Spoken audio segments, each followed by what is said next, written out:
There we are. Oh. Loud. Loud. Little better. Go. Hey, Ketchup Up, how you doing? Right, it's that whole new account time thing. Hey, Red Sun. Hey, Super Lychee. Everyone is here. This is always good to see. So yeah, we are exploring a completely fresh... Well, I say completely fresh. It's not technically completely fresh because I'm not going to go... pretty good, actually. So we've done the necessary. So we've hit level 12 on all the nations. We have an active med pack, which was the first thing that I bought when I came into this, which is, if this gets clipped, and a lot of this might get clipped and used on YouTube, whether it's just the visuals or the voice, I have no idea. You are too sweet, my friend. You're far too kind. I appreciate it, though. I think it's the festive backlighting. But yeah, we are exploring this, so... Level 12 on all your nations, by default, if you're a new player and you're watching back in whatever form it comes back in, which may change. Deal 1, get to level 12 on all your nation levels before you do anything else, because each one unlocks a whole new deck, and that is a whole set of new cards. In my case, you will notice I have not even opened the packs, unless it was required as part of the... I think I had to buy a pack, possibly, and I had to do some things and open some stuff as part of the recruit missions, but beyond that... Resh! Glad to have you along. A big part of my inspiration. Everyone be nice to Resh, because big part of my inspiration for doing this is realising that we do have new players. So you will get your basic starter decks, then you will get the decks that come afterwards. This will create your... Hey, Hicks. Will create basically your core account. That collection is fixed. These decks are okay-ish. I have no idea why that blocked you, Redson, but there you go. Hey, Petrico. So... DOS chord. Just doing it old school, MS-DOS. This from the guy who was telling people off for making leet speak. But yeah, I mean, these decks are okay. But they are only okay. They are perfectly playable. Some of them have really silly names. I really want to know who thought that Grindfest was a good idea. Like the worst Tinder date ever. But we have Pedal to the Metal, Grindfest, Finest Hour, Total War, and Air Superiority are the decks that you will unlock at level 12, which also coincidentally unlock the Allied Nations. In a very clunky fashion, but still, they do. Your final collection, therefore, will end up looking a little bit this. I say a little bit like this because there will be variations. In fact, in this case, there are what? 1, 2, 5, 6, 7, 8, 9, 10, like, I think 11 cards in this collection that you won't have fixed because I had to get them. Don't start. Unless you are actually there for the birth of Speak.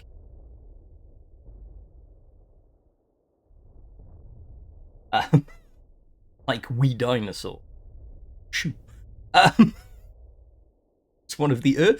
Fun fact, I was one of the earliest internet adopters in my household in the area in which I lived. But yeah, so you will end up with a selection of... Sorry?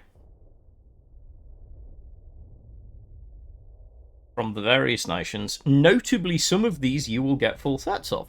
You get, for example, a full set of 15th Cavalry, which is actually pretty good. Like, I'm going to talk a little bit about the collection that you start with and my opinions on it. you get some decent stuff. You don't start with 12 guards mechanized. I opened that. You do start with 1 infantry because it's generic. 15th Cavalry is good, and has value. 33rd Recon is a good card.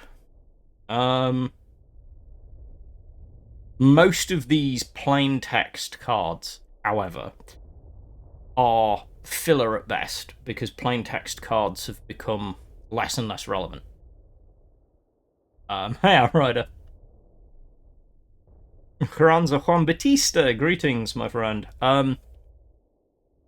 At best, a lot of these cards are serviceable. You get a few copies of good staple cards, like 22 Infantry, and then you get things like Akita Regiment, which is just, it's good early, and then later on less good. You only get 1 copy of First Marines. I kind of wish they gave you a full set of those.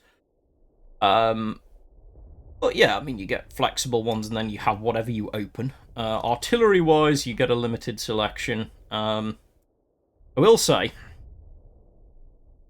early in the game, you are new to this game, learning to use artillery well for the first 10 or so ranks of this game is actually quite important, because artillery is one of the strongest, mechanically, the way it operates, it's the strongest unit in the game, which is why it has the worst stats in the game.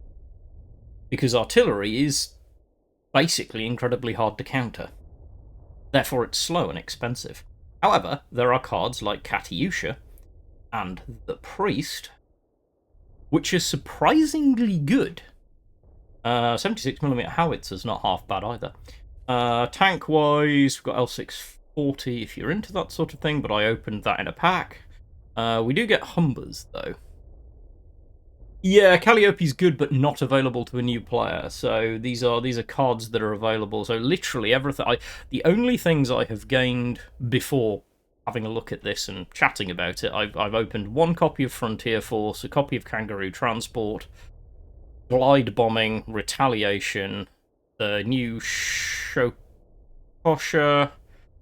the Dragon Slayer, and then Soviet-wise, we've got a couple of copies of T-3476, some Shock Tactics and 12th Guards, and then an L6 4D tank from Italy. Everything else is just the starting cards that you get.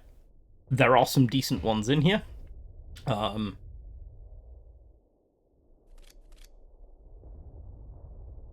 Aichi's kind of nice to have back, kind of now, but you know, it's you know, actual Aichi is back, so and we've got basic fighters. These are not.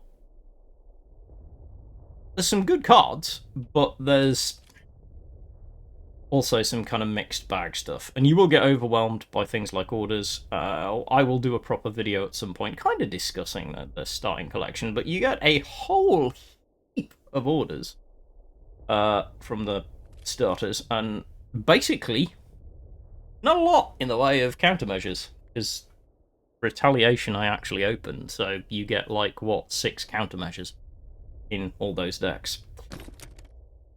So I guess the first thing to do is talk about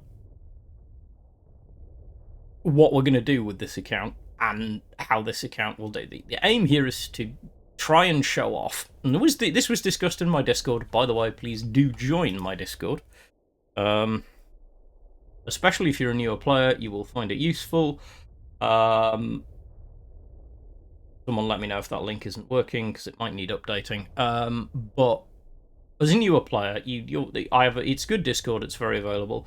You get a reasonable number of gems. I've spent a small amount of diamonds to get a medkit, because I needed to accelerate getting to level 12, because I'm lazy. Although, actually, I kind of recommend you consider doing that. I bought like a 3-day medkit, and I've still got over a day left on it, which will give me some nice boosts to my national experience, and has helped me get to Special Crate already. Leads us to Crate. I'm not going to talk about this massively on the stream, because I'll probably clip this and then voice it at some point, but this is a fundamentally important way of getting wild cards. But really all you need to know about this is the more you play the game, the more you will open up the crate by gaining nation levels.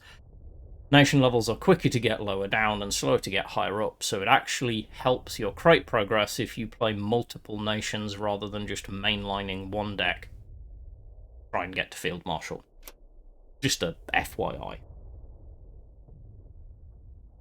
Shop stuff. Every day, there will be a single free card, unless you have a battle pass, in which case there are 2.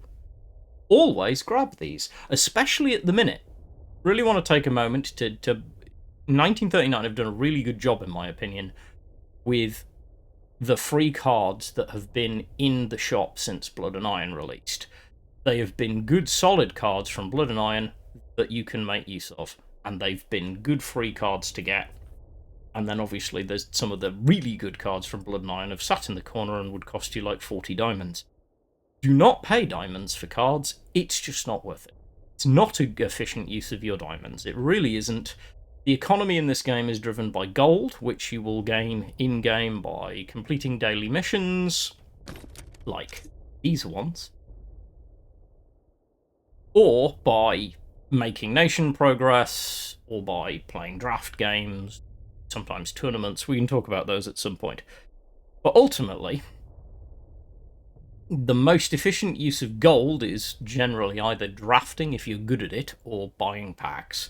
Most efficient use of diamonds is just saving them up, either for sales or for cosmetics. They are a tremendously inefficient way of buying cards, unless you are paying actual money into the game, in which case you can look at the decks that are in the store. So, store decks, I suppose. Store decks. I will. Let's have a look. I have not looked today at what's in the store, because I don't look at the decks. Obviously, you'll get loads and loads of offers. This starter pack, so you'll get like a £1.99 or whatever the equivalent is for you thing that you can pick up that I recommend you do when you first log in, and then there's this starter pack, which is a whole £5 for someone in England, which, if you can afford it, is totally worth doing, because you are indeed getting 9 times the value out of it. It gets you a decent selection of stuff. You'll get core packs, diamonds, and some gold. Like a whole officer pack's worth of gold, which we'll talk about in a minute. So if that is not a bad way, if you just want to throw a little bit of money at the developers of the game and take advantage of it while you have the option available. Note there is a time limit that is on these to give you a kind of idea, because there's also this welcome thing, 4 core packs and an officer pack. I probably wouldn't take that. But those are time limited, so obviously, if you want them, get them while you can, if you can afford them. Other stuff, that's really up to you when it comes to it. There's a whole nother kind of conversation to be had about money in the in-game economy, and it boils down to, if you enjoy it and you want to spend money on it and can afford to, do so. If you can't, don't. You can get to Field Marshal for free very easily. You can enjoy this game for free very easily. What do we actually have? So we have an alternative art cart, which we'll ignore. We have, Pith Helmet. I like the Pith Helmet, that's kind of cool. A new card back, and 2 decks. Okay, so let's look at the decks. If anybody in chat knows these decks, they can also help me assess these, but let's have a look at this. What have we got? Bratwurst and Baguette. What a terrible name for a deck. When did we decide to go with overly childish humour? Have a look at this. Tempo mid-range deck, focusing on removal, pack 40 Flampanzer. Sabotage. Okay. So this is 200 diamonds, which is about £20 where I come from. It's about the cost of a Magic the Gathering starting deck, like a physical one. Suppression is a good card. 2 copies of 738 Jaeger is quite good. Dive Bombing is serviceable. Rado's a good card. Spoils is debatable. From the Deep's okay. 59 Panzer Grenadiers, not great. 64 Panzer Grenadiers, playable relatively early. MS 406. I mean, I suppose it's France ally, so it's a good French card, but it's not actually that good. Reich Research, that's quite a good elite to get. Facades are kind of pointless. Breakthrough, sure, actually good tempo card. 980 Volks, Don't we get Volk's Grenadier for free? Starter deck.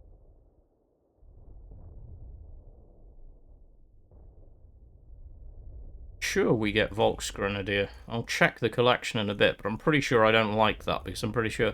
Yeah, you get 3 copies of 980 Volk's Grenadier already for free for hitting level 12. So they are totally pointless in this pack.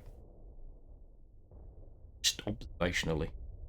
Flampanzer's a decent card. Zestora's a very good card. Stuka's pointless. Pack 40's good though. Panther A? FW190 is still decent value, especially early in the game. Annihilation is okay board clear. Sabotage is not a mid-range card, but not a terrible card. And Gathering Storm is bicycles, folks. Hot take, this is not a great deck. This deck is very heavy on filler. It does contain some decent cards, but this is not a coherent deck that I would believe you could, like, take out and get good results on for any length of time. Early on in the game, it would be fine, but you're going to need to make a lot of changes, and you're paying for several cards that you already own. What's the other deck? Oh, go for bro. I'm going to love this. Is this credit denial? Sorry, self-credit denial. It is, it's SKD. It's a self-credit denial deck. Play this as a normal aggro deck, sacrifice... No, kind of, but okay.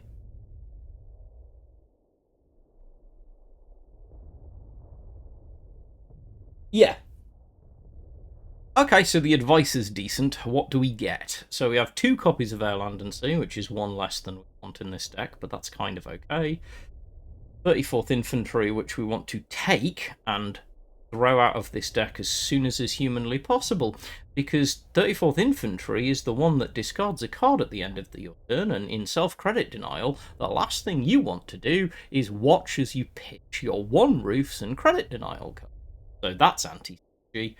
Sorry if I get spicy here, I get a bit picky about starter deck. Jaeger's good, Yokosuka's good, both of which probably would make this deck. Type 93 might. 94 early definitely would. 15th definitely. Dive bombing definitely wouldn't. Expansion definitely would, but just give us 4 of them. Imperial Strength has no business in here at all. 33rd Recon's good though. Commit the Reserves is good. 64 Panzer Grenadier has no business in here at all. It's far too slow. Not what we want to do when we're not looking to accelerate credits, because that's just slowing us down from great expansing. Desperate Measures is obviously good, glad that they've got that in there. Don't mind the 3.7cm flak, it's a decent 0-op cost tank. It's not ideal, but it's perfectly serviceable. Panzer 35's good, but you're going to want a full set. 51st Recon's a good choice, I like 51st Recon in self-credit denial. 40th Cavalry, obviously, but you've only got 1. How many 5th get in here? 4 5th Regiment, 1 40th Cavalry, great expanse. Okay, so we're just...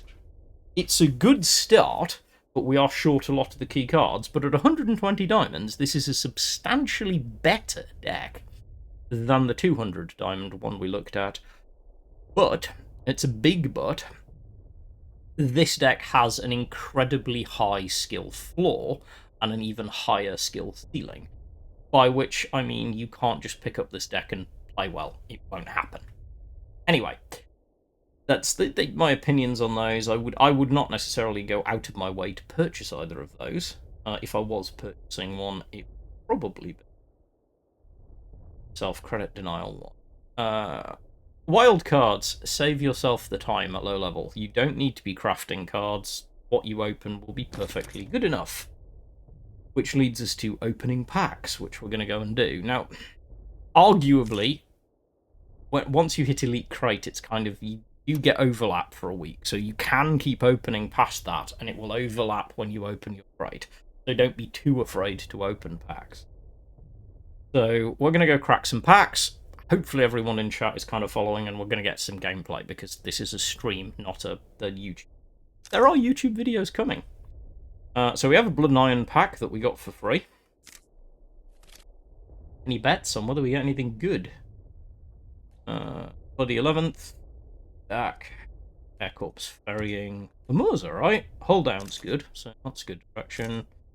Fan pack. Got an elite.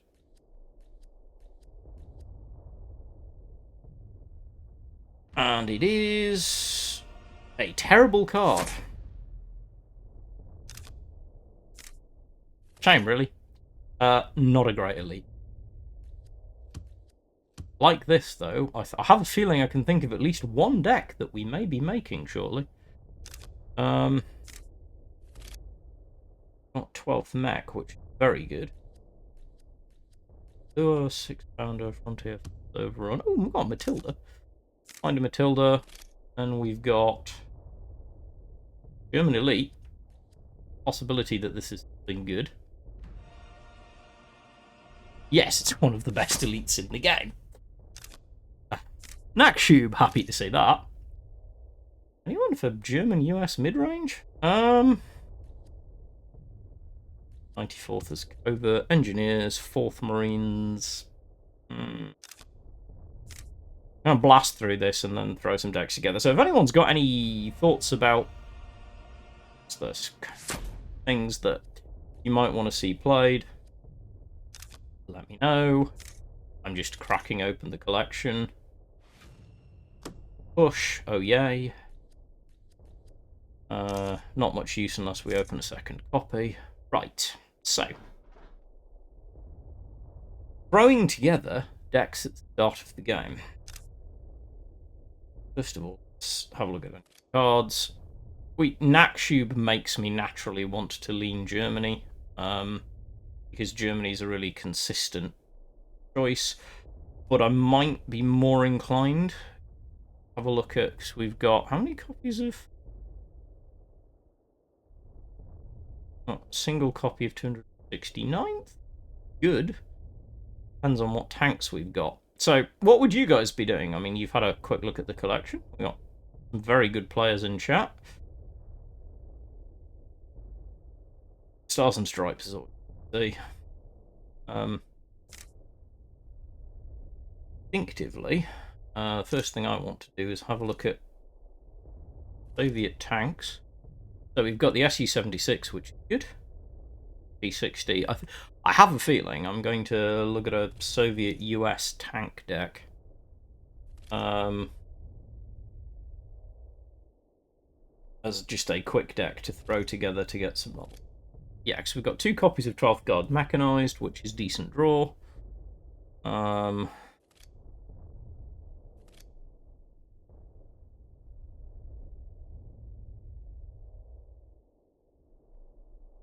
Yeah, we can throw something together. We've got a copy of Amur, which is good. So what we're going to do... Go Soviet main. Probably. So let's go... Basic deck building. This is going to be very quick. Have an idea of what you want. And hop into it. So we want mechanized, so we're going to look for tanks with 4 or more attacks. The first thing we're going to do now is filter 2 tanks with 4 or more attack. We want the Hellcat, all 3 copies of the Su-76. I want Sherman. I want the T-34s. Probably want the Finland. Okay,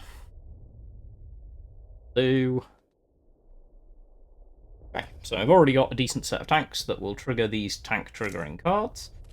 Next thing is we flip through the infantry and see whether there's anything with tank synergy. One of the easiest things to do, by the way, is use the search. So if we just click tank, so hold down, copy of that's good. We make use of equal course for the moment. 9th, there we go. That gives us some good synergy. So now we just want filler units, things that might be useful. So we could do with seeing if we've got any credit acceleration orders, and I happen to know we do. So we've got 2 copies of For Freedom, which we want. 4 copies of Bloody Sickle, which we want for drawing. I'm not going to take heroes yet. 4 copies of the War Machine, which we want. Give shock tactics. Make use of. It's not amazing. Hammer's decent removal earlier on in the game. War bonds. How are we doing? Copy of Stars and Stripes. No, we can't. So Stars and Stripes can come out. Rather have the ramp, and then let's do what we've got in the way. Cossacks is kind of okay. This is kind of worth throwing in if you've got space, because you never know what you'll pull. And then have a look at particularly good specials that would help us in what we're doing. Not really. But there's a copy of Amur in here somewhere. I'm looking for it. There it is. Right. So then we end up with this, which is okay. This is a playable deck. This probably won't be that instinctively quick to you. I should probably do. I have a video on YouTube if you go check it to see about this.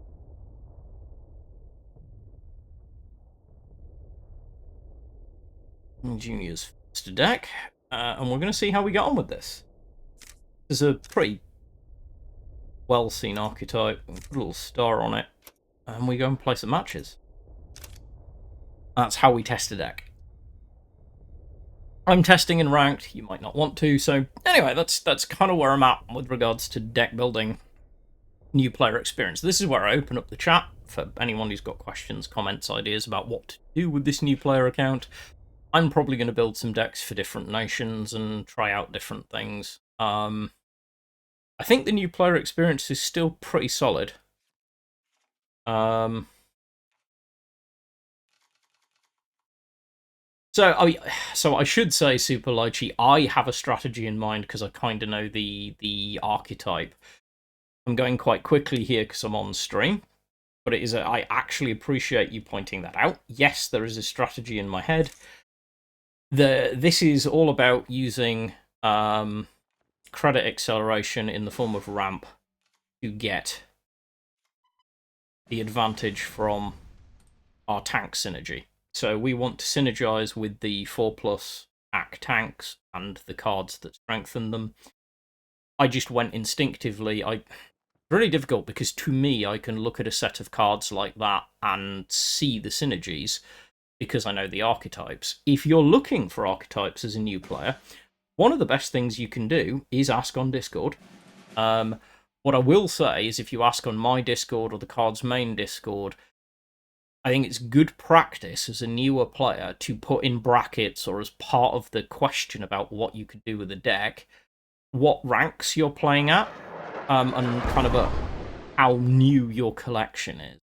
Because there are a lot of very good players who will instinctively answer very intentionally, very positively, but they may very well have hot meta decks.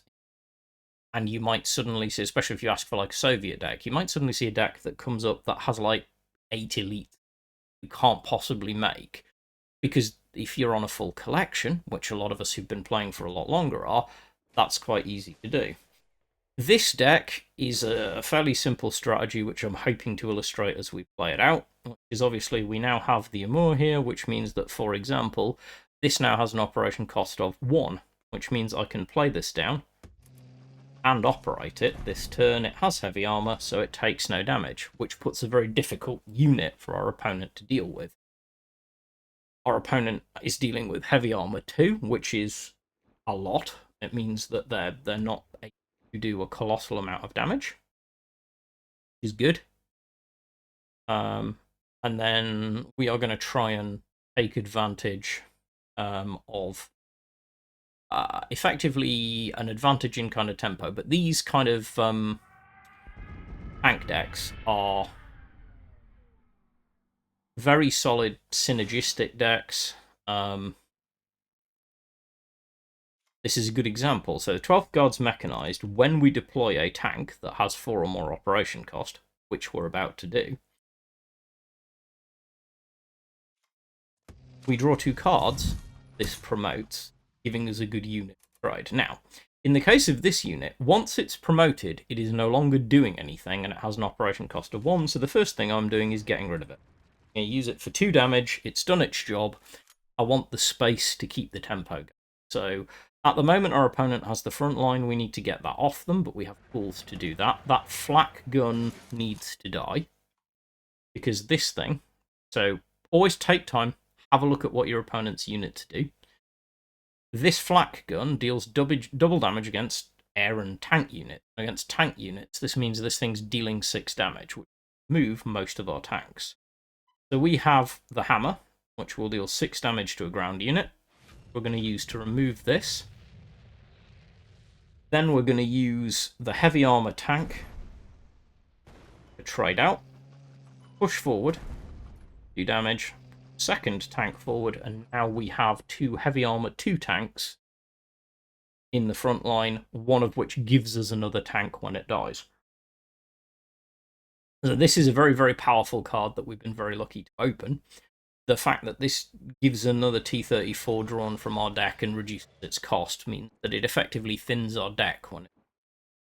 Deck thinning meaning literally reducing the number of cards in your deck by drawing cards directly into hand. Our opponent is going to have to throw an awful lot of resources at things we have here. Now, we could drop the 1939 KV, but I don't think we really need to at the minute. We drop another T-34, but this one has Blitz and will have an operation cost of 1. So normally we'd be looking at this and thinking this isn't great to play right now because we need 9 credits to be able to get it to the front line and attack. But because its operation cost is going to be reduced by the Amur, we can do that for 7, leaving us a free credit swing, which puts us in a relatively solid position. Now, this is going to be pretty difficult for our opponent to come back from. Our opponent's basically in need of a board clear if they want to be able to do anything about this. I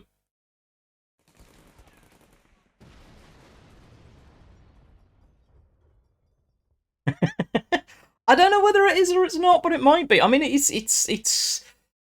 it'd be nice if it was, wouldn't it? If the 1939 was their favourite card. It's the KVs in general in this game are interesting, but yeah, it'd be cool if it was. So our opponent's actually done a pretty good job here, trying very, very hard. So they've played well. Always be respectful. There is no reason not to be. Just finish the game out. So hopefully that explains the strategy, the methodology behind this deck, and equally gives you an idea. So as I play these games, I'm going to talk about what I'm doing. One of the things that would colour the choice for me of what decks I'm playing, I would normally, by the way, I personally would normally buy that, but I'm not spending money on this account. I did spend £1.99 because I always feel badly not. You know, it's a good game to get. For £1.99, this is a bargain. As a game. Beyond that, personal choice. So this one wants us to win 3 games with Germany as a major power, so let's have a crack at building another deck. Slowing down a little bit. So the first thing I want to do is think about good allies for Germany. US is a very good choice. Is a German ally. Soviet's not too bad at the minute, but I think German-US mid-range is probably where I'm going to go with this. So buy a mid-range deck. Thank you so much, Super Lychee. I really appreciate that. New deck. So we're going to go Germany, US. This is a pretty classic combination. And I'm going to go a bit slower this time about how I'm building the deck. So something like the 158 Nakshub. This is, for most decks, this is just an auto-include. This card, the value on this card is incredible. So every turn, the first time that you destroy an enemy unit, you're gaining 2 credits. It pays for itself the first time it triggers. It's a fantastic value card. Now, we probably are going to use Combined Arms, but we'll come back to it. We're definitely going to want Full Freedom, so this is another incredibly high-value card. Feast Cognitivo, thank you so much for your Bezos Prime box. They are huge. Everyone who supports these frames, this is... I get emotional, so I'm not going to overdo it. The fact that people are willing to do that means a lot. I love that guys are that kind. Full Freedom is probably one of the best value cards in the game. 1 credit for +1/+1 and draw a card is just incredible. So we're going to include the Panzer IIA. This is just a great little tank. It's got a good body, by which I mean it has 3 defense, which means it's slightly awkward to remove from the front line when it gets in there. Only costs 1 to put down and 1 to operate, so for 2 credits you can get it into the front line. 22 infantry. This card is just a draw engine. You're never going to regret having it back. Speaking of cards you're never going to regret having in your Germany deck, Panzer 35T. Color. So this is a completely new account. So the stream theme is literally exploring the new player experience, and as you can probably tell from my explanations, talking about deck building, collection growing, and how to approach the game when you're completely new. This account I started like this morning / last night and got all of my nations to level 12, and that's all I've done on it. Haven't spent a penny, and then we're just going to play around and try out different decks and talk about deck constructions. I suppose in some ways this is turning into a deck construction stream, which is not the worst idea in the world. Yeah, I try to update my new player content anytime we have a significant change in the card pool, which Blood and Iron is pretty significant change in the card pool. It continues to shift in certain directions, and I think new players are something that it's important to have enough kind of engagement for a newer player. So a couple of people on my Discord mentioned that some of my stuff was getting a bit out of date, which it absolutely is, because new card pools and stuff. Thankfully, the starting card pools, I'm grateful to say, that is to say the starter decks and level 12 decks, are at least for the moment fixed. They're not going to change. The cards won't be rotated or changed unless something weird happens, which means that we at least you can still watch the videos on my YouTube, which if you are a new player I recommend check out, which is... yeah. You can get... I have a whole starter series, and the base decks work. The decks to aim for would need some changes. Card pools have changed later on in the game, but the basic starter decks would still be pretty decent. And there's probably an update at some point. 35T is probably... honestly, it would not surprise me if this is not the most played card in the entire game. It's just really good value. If its deployment effect triggers, it's a 0 operation cost 2/2 blitz tank, which is crazy good. Now, I don't know yet, but I'm going to throw War Machine in to start with, because we're probably going to end up having to go on the heavier end, because we don't have a lot of the really good units. That might change. First Marines is actually a very solid choice. It might get cut if we have better things in it, but it is a good blitz body.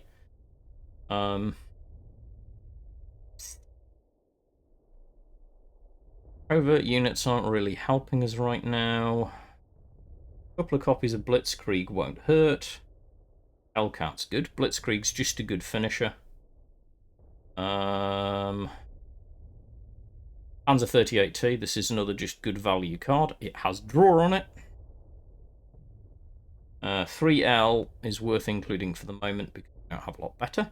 I would include both copies of Tax Strike because removal is want. I like 113 Schutzen. So this card is interesting because this card has a mechanic that we should talk about, which is fight.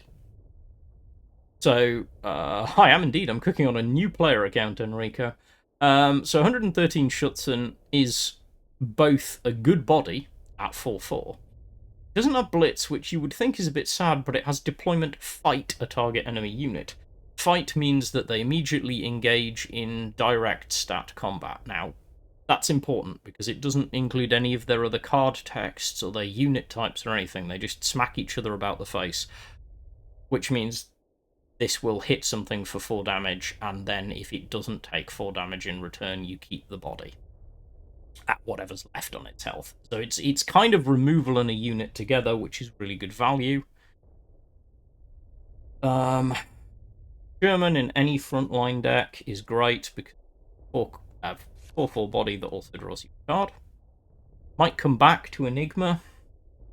I will always advocate the Panzer 3H because you choose and draw a card from the top 3 of your deck, putting the rest on the bottom, so it lets you control what you're drawing.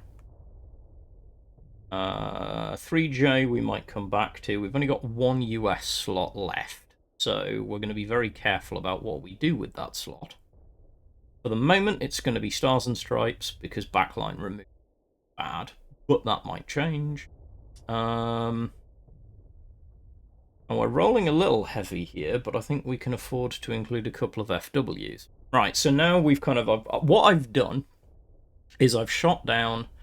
Hey, Von Squirty, we're just playing around with new player deck build. So I've shot down this list and grabbed the cards that I know are good value. Now I need filler, which is to say cards that are not going to stay in our deck long term.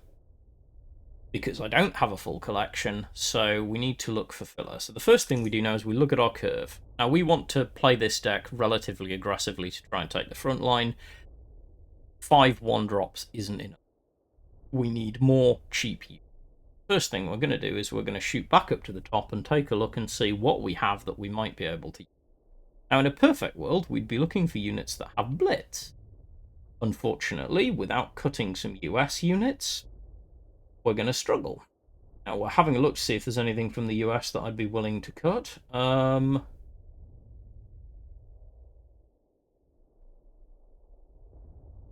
His Greyhound is good. It's a good Blitz early unit, so I think we're going to cut 1st Marine. Oh, we're not super heavy, so I think we can afford to cut a couple of War Machines. And include 3 copies of Greyhound. Again, as I said before with the Panzer 3, with the Panzer 2A rather, 1/3 Blitz tanks that are 1/1 cost are just really... Yep, completely fresh into Blood and Iron. I'm going to put the DAC in. This doesn't have Blitz, but it does get Shock when it moves into the front line. Shock is a mechanic that means that as long as it has Shock, when it makes an attack, it doesn't take retaliation damage from anything it's attacking, but it then loses the Shock keyword. Germany's got some good elites, so there's no harm in putting Africa Corps in there. Glide bombing I'm actually going to include, because this is kind of pseudo-draw. We can reduce a target unit to 0 attack, attack it, destroy it, and draw a card. We have space. What else have we got from Germany? Youth 375. I'm going to be quite... Am I feeling spicy enough to include a couple of discards in here just for sheer tempo? I don't know. What else have we got? Got anything better? I think 304 Panzergrenadiers Blitz, which is always good. A single copy of Eagle Claw is hurt. Backline removal.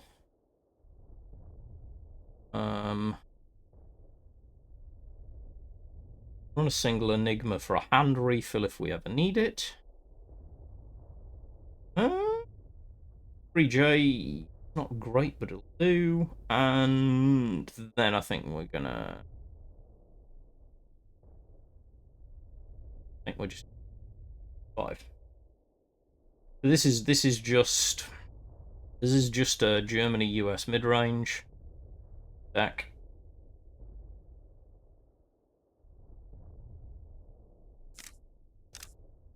Take it out for a run.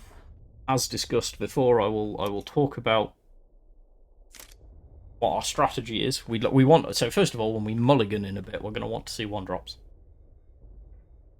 as we want early presence, and we're going to get that by being able to get early units down in the front line, preferably the 1-3s that we are including in this deck. Going against Soviets, so they might have quite a lot of removal, but we are quite low down. It's quite hard for me at times to think.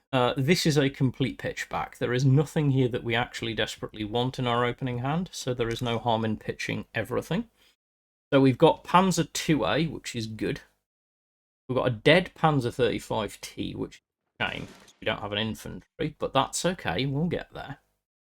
So we're going to open up with Panzer. Try and give us some frontline presence. The 38T is good to see because it means that we've got raw. Make the point of damage because there's nothing better to do. Like credit efficiency wise, if you can do something with a credit, it's usually worth doing it.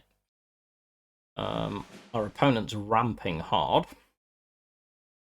That's okay. German does have some problems in this deck, which is that you have to remember you need a US unit in the front line to trigger this.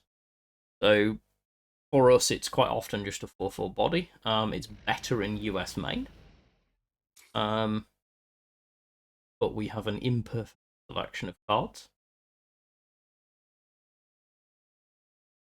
You'll notice I'm not massively been thinking about using the smaller allied nations as allies. The reason is that it is very difficult early in the game to get allied nation cards. Take the card draw. We've got an awful lot of card draw in hand, not a lot else. But allied nations are very hard to collect. You don't get them as commonly, and you can't get like allied nation packs. So nowadays you can get them in the store. You do sometimes see them in the store, which is a nice. I think it's a nice thing that they've been trialing. We don't know how good our opponent's deck is, but they appear to have thrown a few reasonably synergistic cards together, so that's something. I'm going to put another 1-3 body in the front line, then we're going to push up this body as well. We're not going to worry too much about trading here. I'd rather our opponent... Nero's video on credit efficiency was very interesting, and I did a counterpoint at one point on decks that don't care about credit efficiency. Some decks care more than others, but quality generally is more important than pure efficiency. The value of your turn is often best calculated based on the impact that it can have. I would love to see Stars and Stripes or Eagle Claws right now to start doing some damage to this backline. But our opponent has left us in a very, very interesting in that we have quite a lot of damage on the board. Air Corps Ferrying, however, that's a very powerful card. That buffs our opponent's units quite a lot. The question is our opponent going to wait for a better position to actually start attacking? Sadly for us, apparently not. Which is a shame, because it would have been nice. So now we have to think about what we can do. Slow things down. So the Hellcat can play down, buff and trade, but we then are still on the back line. But our opponent only has infantry. It would be very inefficient to play the Panzer 35T because it's less credit effect. So what we're going to do... Hey, Ahmed. Hey, I'm not bullying anyone. I'm on a completely new player account. I'm as limited as they are. So our opponent can clear us with the artillery, which is a problem.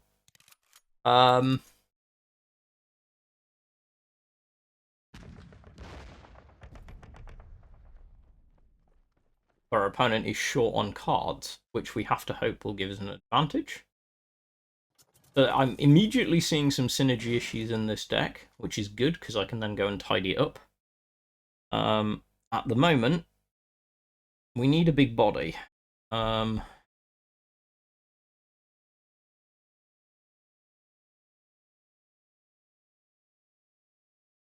considering whether I'm better with 2 smaller bodies. Right, as well. So let's give our opponent a target. It's incredibly slow because it's being affected by the aircraft, the anti-aircraft gun. I'm not gonna lie, we've probably lost this. We don't have very strong comeback mechanics because we don't have a lot of board clears available, which is an issue. But that is a pretty common issue at low levels. Our opponent has leveraged some very good value, which I like. I never mind losing to someone who knows what they're doing.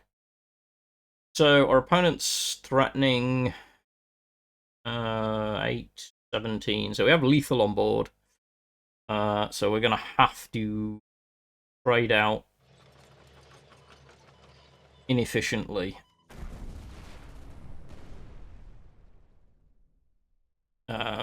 We are still gone. There is nothing we can do about this. Our opponent has simply out-buffed us. This will happen. Early on in cards, being able to buff your units is huge. So, what have we learned? One of the things I've learned is I don't like the Sherman in this deck, so we're going to go and remove it. It's not doing anything for us. We don't have enough S. So we're going to kill the Shermans. We would like to find more infantry that don't suck. That would be good. The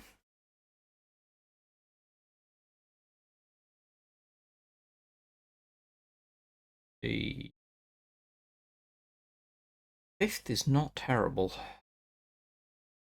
Not my favourite thing, but it gives us some early infantry. I want to make space. Yeah, it really is. If this was US main, I would be including it much more freely. Because it's very, very good early. We really didn't need ramp because we've got a decent... We'll run a couple of these.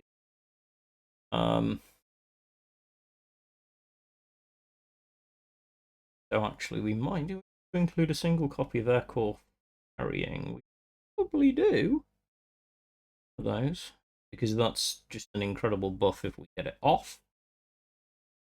I think we've got enough draw. Board clear. We don't have a lot of good options. Got some light removal.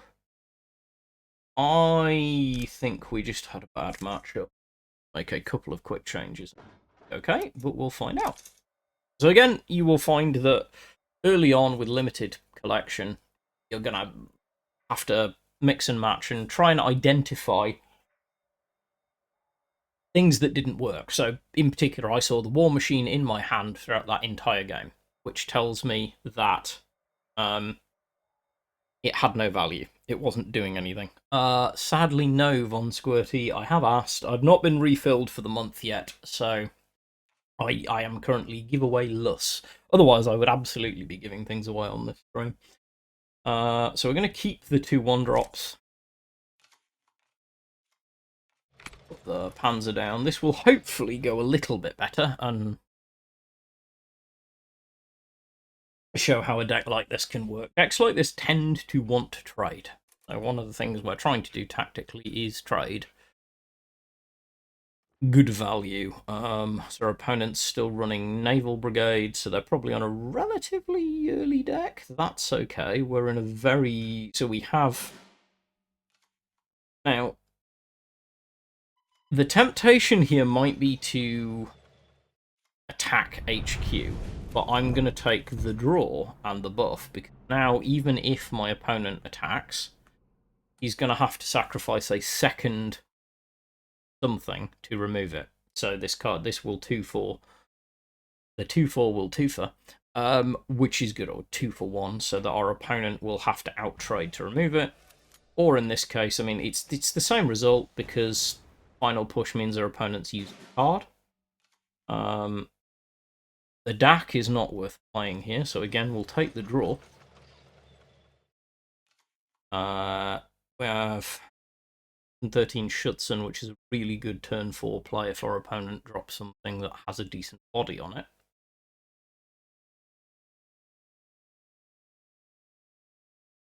We're just gonna hang around and see what we might get. So, okay, yeah, I mean, so 113 Schutzen's a good play here because 113 Schutzen is 4 damage to this unit, and we only take 1 in return from the fight mechanic, which then means that Tactical Strike in the future will just delete that unit. Hey, ZZ.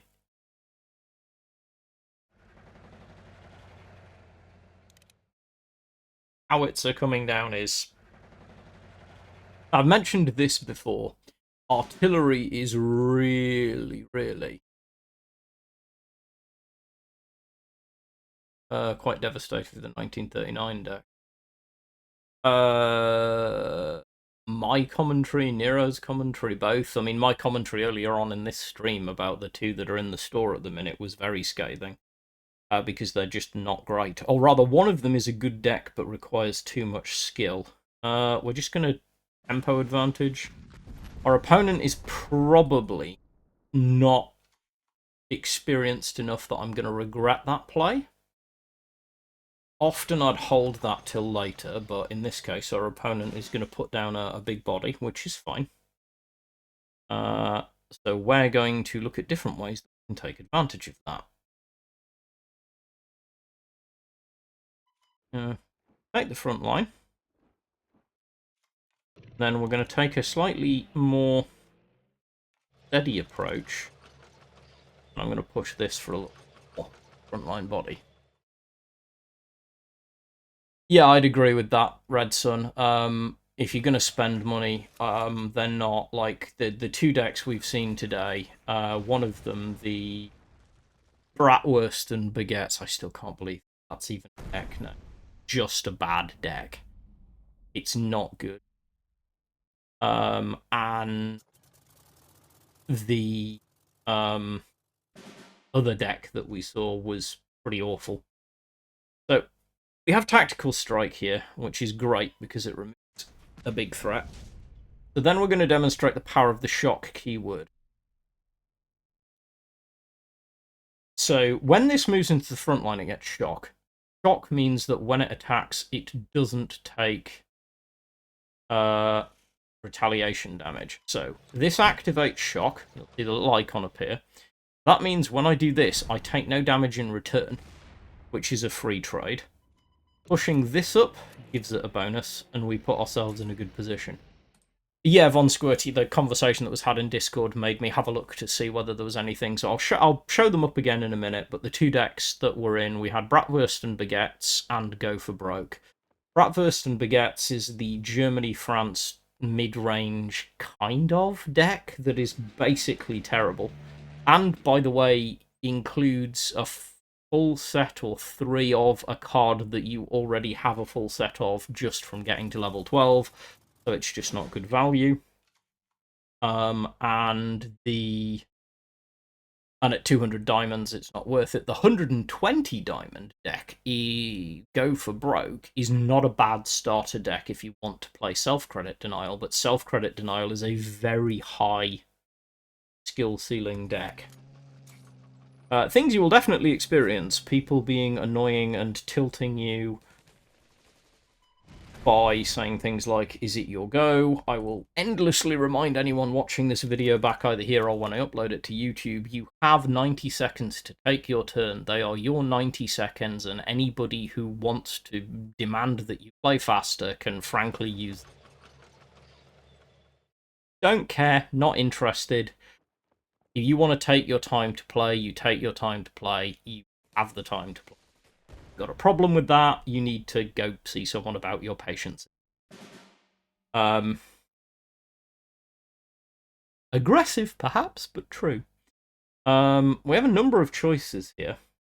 I want to be able to do something about that tank, but I want to get face damage first, so our opponent can only trade so effectively.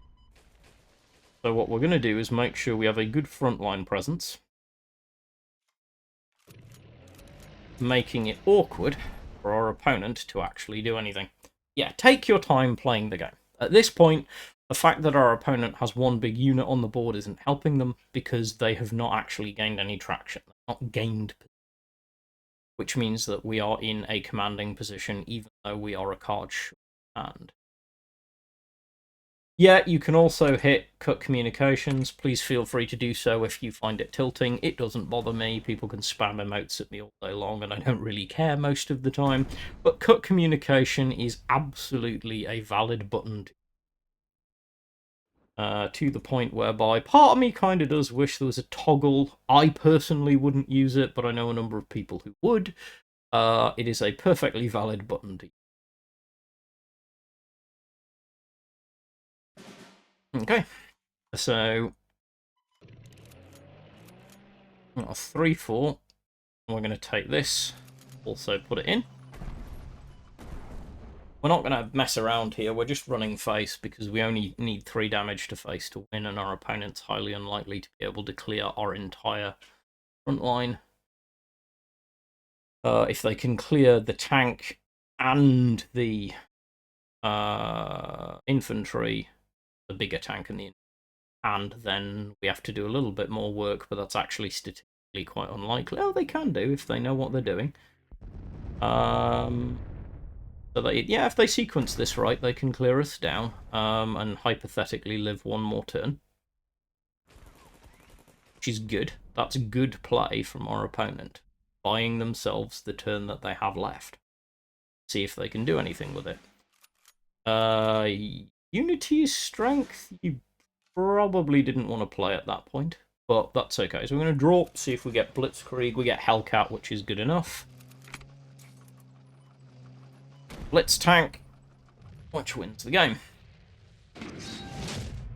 So again, this is endlessly, I will say, that early on in the game, don't worry too much about finding a way to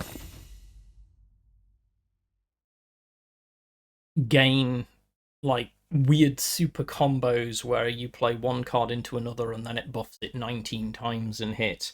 Later on in the game, you can play around with that stuff. Early on in the game, fundamental board presence, making sure you draw your deck, making sure you keep enough board presence to trade your opponent out will win you more games than having a janky combo in hand. Claim our reward. Diamonds. Nice. And then, yeah, so I was talking about these decks. So there's for Von Squirty, who is joining us later, and specifically because it was his suggestion that I look at these, and whether one of these is one that I would get and see how far I could get. I would not pay 200 diamonds for this deck in a million. It has a few decent cards in it, but it doesn't actually do anything unified. Suppression is a good card, 738 is a good card. Cards like Dive Bombing are serviceable. Arado is a good card. Spoils is kind of pointless in this deck, but useful in some others. From the Deep's a decent elite, but again, countermeasure in a mid-range deck like this, not really sure why. 59 Panzer Grenadier bugs me because you've already got some. 64 Panzer Grenadier bugs me because you've already got at least one, I think 2 copies of it. Same thing, 980 Volks Grenadier. You already have a full set of those. Reich Research is MS406. Like, France is a terrible choice of ally, and if you were going to choose France ally for a mid-range deck, there are a number of French units that are much, much better choices. There are some versatile French infantry units, the 51E and the Chasseurs, which would be better. So we've got Sabotage for some reason. Gathering Storm, which you've already got 1 copy of from the starter deck, and you're never going to play that copy, so why would you want another one? Personal opinion, but there are only a handful of good cards in this. The other deck, Go for Broke, this actually isn't terrible. There are some cards I'd want to change in it, because not a particularly well fitted self-credit denial deck, but it's actually a valid self-credit denial deck. But this deck is incredibly hard to play. I kind of wish they would add a third thing, like deck type, theme, and some kind of skill level indicator to a deck like this, because this is the kind of deck that you really need to practice, because this deck is about mathematics and timing and sequence. And there are a number of cards that you want to get extra copies of. But honestly, if you are the kind of person who would enjoy self-credit denial, that's probably actually worth 120 diamonds. If that's the deck you enjoy, if you want to build self-credit denial. Sonny was saying this earlier on. If they come with a fixed set of cards that can build a good competitive deck, and self-credit denial is not bad.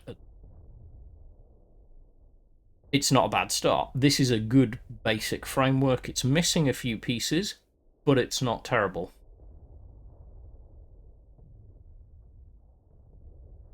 Oh, great, thanks. Set me up, why don't you? But yeah, this deck, I kind of take umbrage. I'd say this deck's actually good value. It's just not a great choice for a new player. The other deck is just bad value. I think there's 2 elites, 5 specials in both decks. Yeah, 1, 2, 3, 4, 5 specials, 2 elites in both decks. It's missing Pete, which would be a nice elite to include in it, but it's a serviceable early, in my opinion. Trying to finish our dailies on this. It's serviceable early deck for self-credit denial, and you could build it. But I think Sonny will jump in if he's still chilling out with us and let me know. But I would say that deck's a decent foundation for self-credit denial.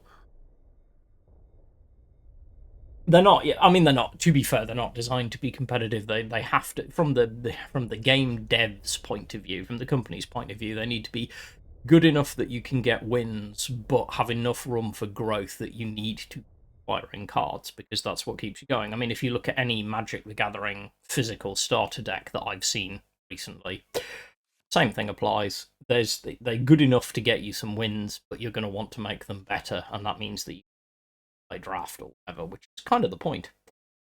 So I'm going to keep very, very classical here. I have a 1-drop, a 2-drop, a 3-drop, and a 4-drop in hand, and all of them are good on curve, by which I mean to say that if I play them on curve, I'm not going to feel bad, and I get some card draw. So I'm keeping them. Naval Brigade, which we're going to see a lot of.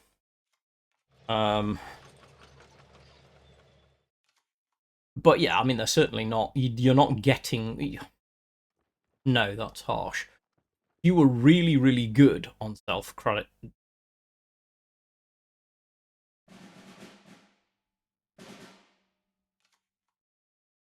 Oh yeah, I mean, I've done... Bubbles has done it, I've done it. There's a video somewhere on YouTube of me doing it. I ran... I did a Pauper run to Field Marshal. It is very, very doable.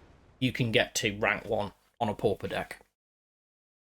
If you build a good Pauper deck, you get to rank 1. But that's because in this game, elites are not all that, because you don't see them that often.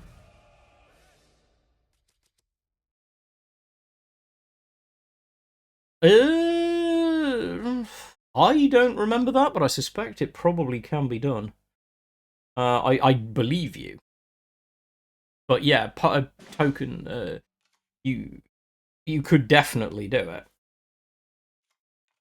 I don't right, but yeah, I mean, Bubbles is also an exceptional player. He's a great human, but also an incredibly good player. Now, I don't mind this. That's our opponent firing out an awful lot of resource to clear a relative unimportant. This is the best value play at the moment. I'd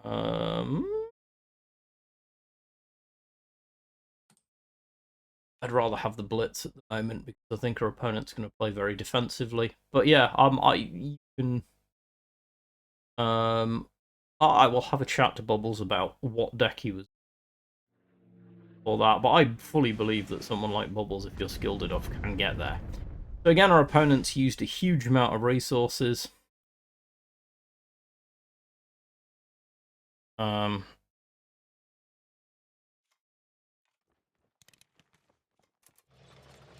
we'll just use Nakshub, which key point, having infantry on the board, activates the text on Panzer 38T, which turns it to 0 operation cost, which is where the card has value.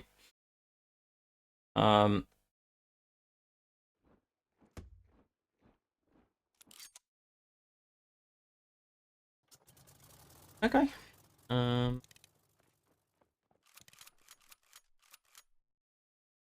Sure. So there's a few things we can do here. Move the aircraft.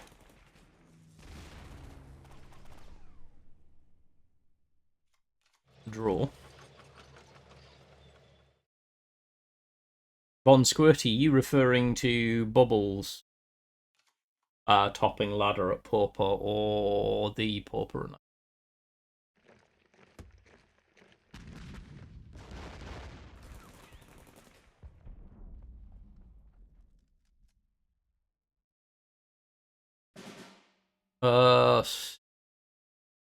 I did take a Pauper tokens deck to field.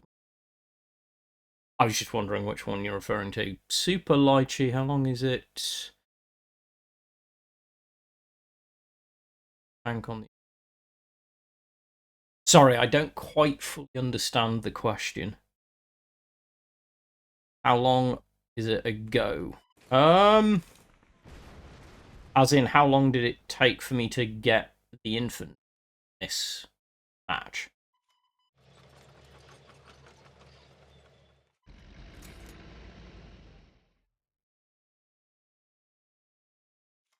Sorry, it may be my bad. I am quite tired at the minute of B12 deficiency, but I'm struggling to understand the question.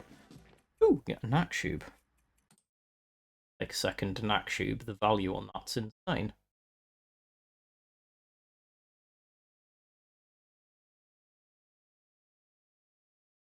But I think the Panzer 35T's had that text since it first joined the game. Hey, Cookie, how you doing?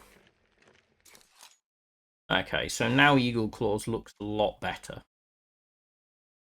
We need to remove at least one of those pieces of artillery. Yep, again, Enrico makes a very fair point, which is it's not unusual for it to be the case that new players don't fully understand the value of card draw. So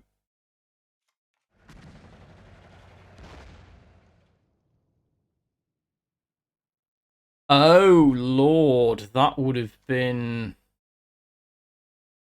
way before my time. You'd have to ask someone. If he's still here, Red might know. Or for that matter, I think Collar's been around for a while too. There are players who've been around a lot longer than I have. So our opponent's now relying on artillery. So what we're going to demonstrate, at least to an extent here, is the value of having two Nakshub on them, which obviously is only possible because we got very, very lucky. If we do this, we gain credits when we destroy it, which then gives us a lot of freedom to do some very interesting things. So if we do this, then when we drop this, it becomes a 5/5. We can put the Panzer in the back.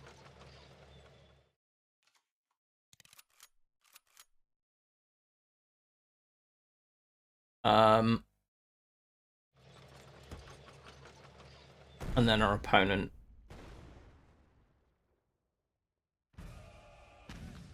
Okay, takes care of the artillery. That's okay. So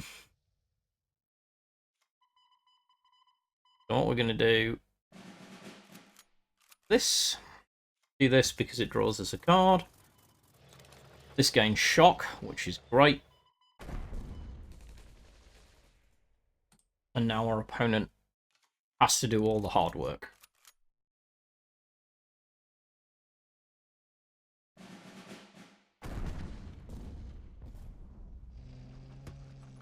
Yep.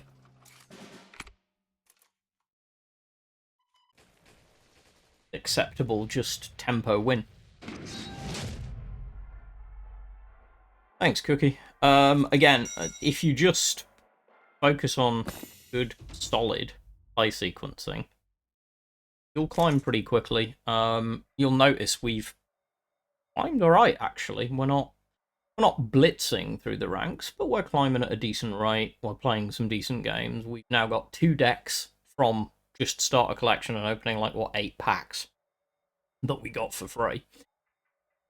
And we've got 2 decent decks that can then be tweaked later if we want to.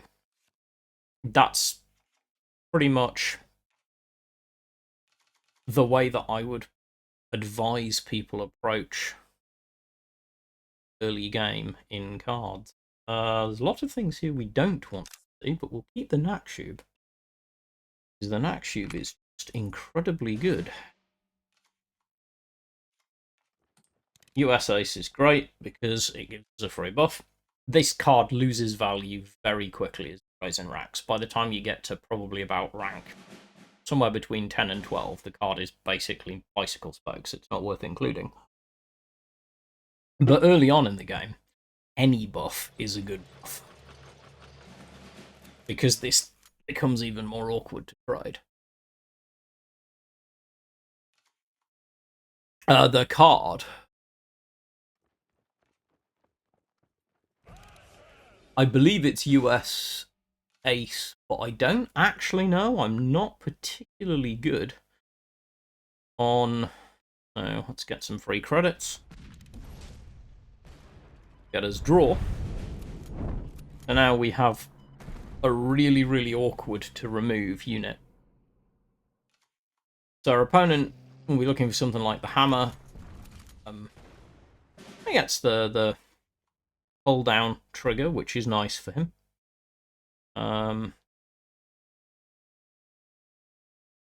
Hey, Dimitri.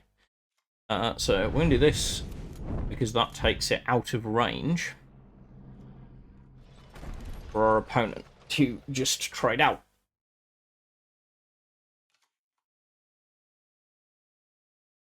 Again, we are just trying to make it as awkward as possible for our opponent to get us off the front line. So we can do a couple of really cool things here. The first thing we can do is use 113 Schutzen to just remove this tank. It's fine by me. I don't mind the cost involved. And now our opponent can trade out here, but then we've got cards in hand to take the front line back fairly quickly. That card isn't going to worry too much because of blitz. So, front line, more front line, and draw. Again, it's really important not to undervalue draw in this game. People do this all the time, whether I see decks, especially new player decks, that just don't have that much draw in them. And it's not a great plan to not have draw in you. Yep, so this, and just make the front line awkward.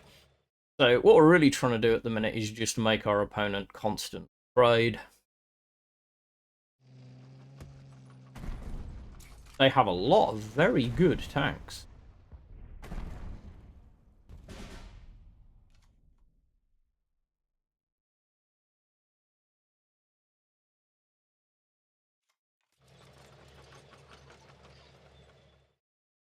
So you can pull the trick with the artillery damaging the HQ to turn this into a 5-5 on deployment with Blitz, which we're going to need because we're going to have to clear.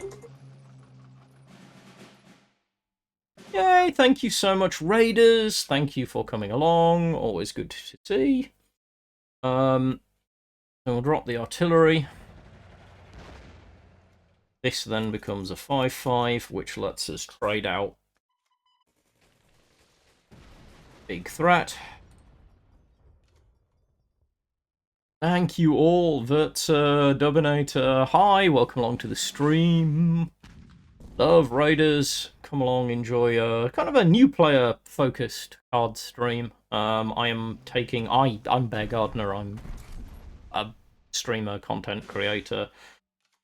Find me all over the place. I generally am on my main account, but at the moment we are on a whole new account, which is always fun.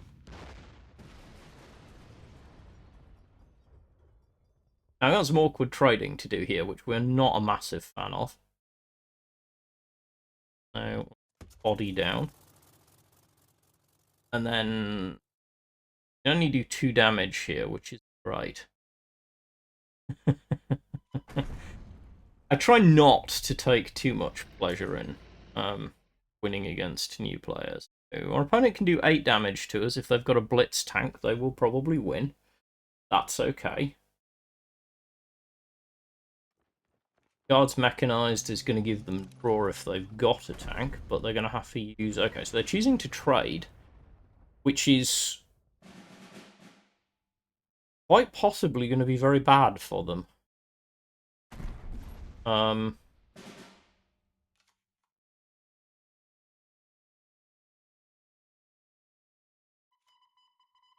Single point here, another point here, which allows us to occupy the front line, which turns this into a 6, which is important. We can then drop this, which gets an increase, and leave our opponent on... Yeah, sadly, I do not have giveaways at the moment. Leaves our opponent on 1 HQ defense, which should be enough to win us the game. We did not have lethal. Did I? Oh, Blitzkrieg. Yeah, fair.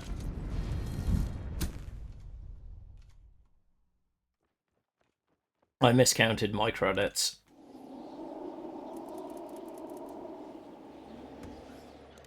The grand scheme of things, I don't think it's actually going to matter, unless our opponent has a minor miracle in hand, but yes, fair point. So there we go. And that's our second daily done. At least our opponent went out impressively, so you have a look at where we are ranks-wise. So something I do is, anytime I'm playing a new player account, is try and keep an eye on where my ranks are at. Making sure that I'm kind of not letting nations lag behind, which obviously we are at the minute because we have not built a bunch more decks. So, throw together a classic deck. So we're going to go Britain.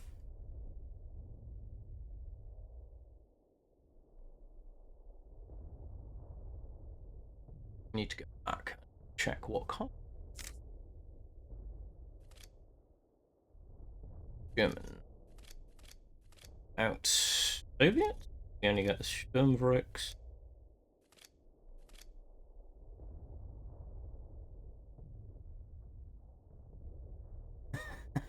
Yeah, it happens a lot. It really does.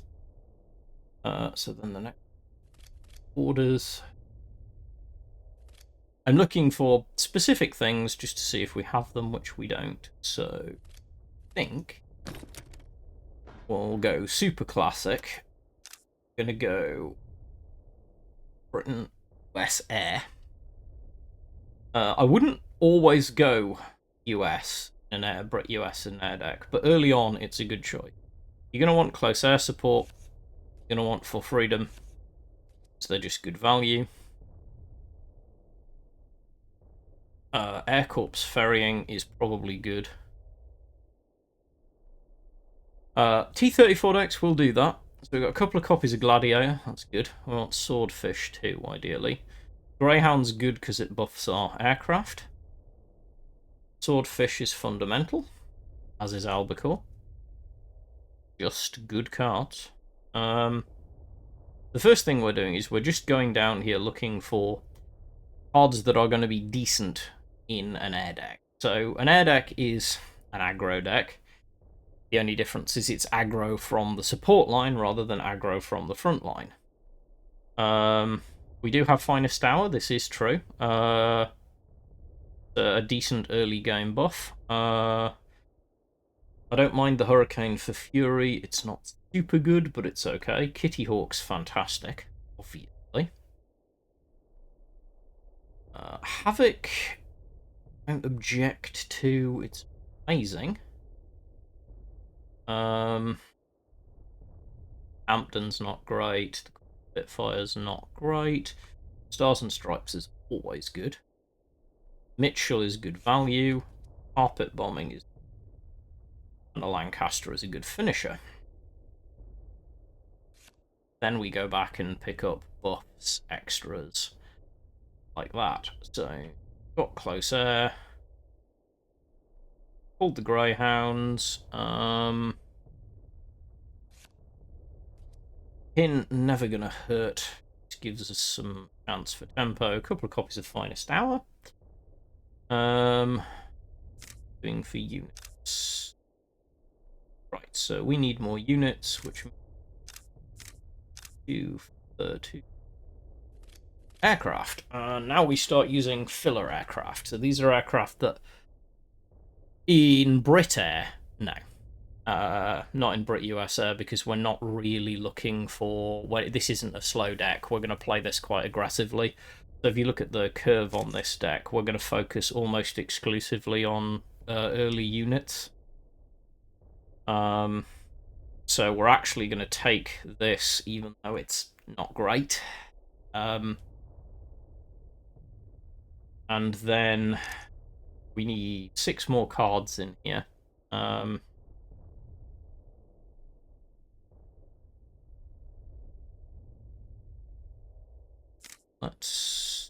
We got... yeah, I like pin early because against, it's especially early on in the game, you'll see quite a lot of artillery on the board, and that can be very threatening if your aircraft don't have blitz. I'm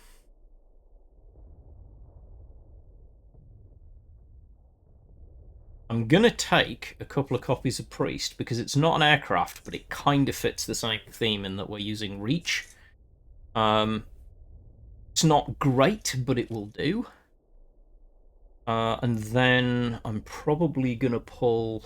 Well, we'll take. I'm gonna take. Do we have a US slot? Yes, we'll take the 322nd because a bit of HQ defense does. I'm actually going to take Coldstream. This will look odd, but a lot of our bombers have higher defense than attack, which means getting a free naval support and a body that we can soak up some hits with is not a bad way to eat up early pressure. And then, honestly, you can throw anything in at this point that's reasonably low cost. I'm contemplating...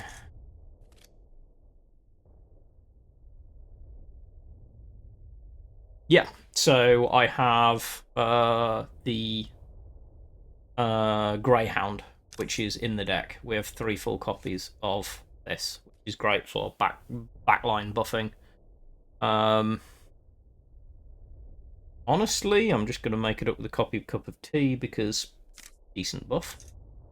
And then we'll take it out for a run.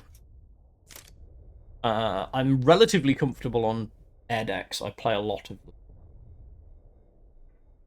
I'm generally accepted to be a reasonable air deck pilot. I've done an awful lot of playing Brit Air, whether that's Brit US, Brit Japan, Brit Soviet, or Brit Poland.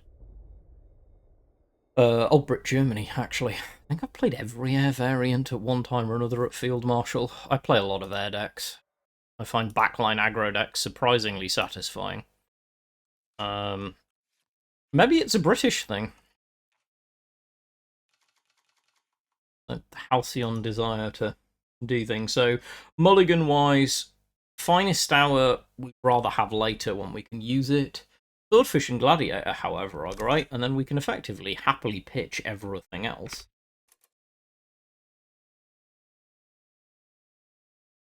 And then we wait to see if our opponent is going to deploy a unit.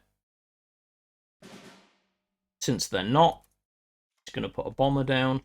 If they had deployed a unit, we would probably have put down the Gladiator or the Greyhound. Because bombers are very vulnerable, they can't do damage back when they're attacked on the ground. That's a very unfortunate play for our opponent. At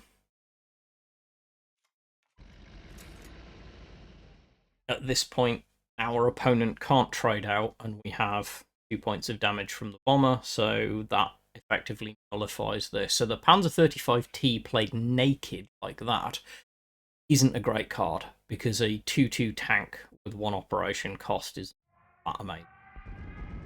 Dive bombing's a good play, because it lets you get off 2 points of free damage. If you so wish, you clear it, which is nice. Unfortunately, we're then going to have to come up with some good answers. So we want to make sure this is out of removal range. So now, even if they spend the 2 credits to do the damage, the bomber will survive. And that's a very, very inefficient trade. Blitzkrieg, so, I mean, this is... I'm not quite sure. So, sometimes, again, I will not be overly critical, because we're going to be dealing with relatively inexperienced players. I don't get the buff, but I'm not worried, because 2 damage artillery is fine. I would have liked the bonus, but our opponent's so far behind on tempo that having 4 points of damage with reach is probably enough to win us the game.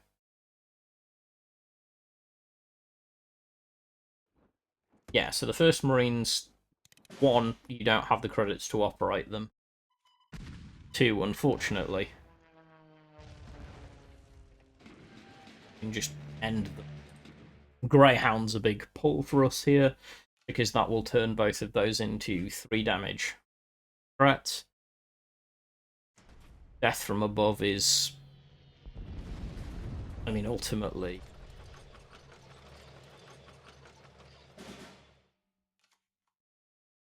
So, I mentioned earlier that I liked Coldstream Guards in this deck as a cheeky include.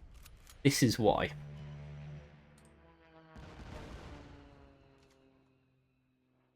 Won't work late game.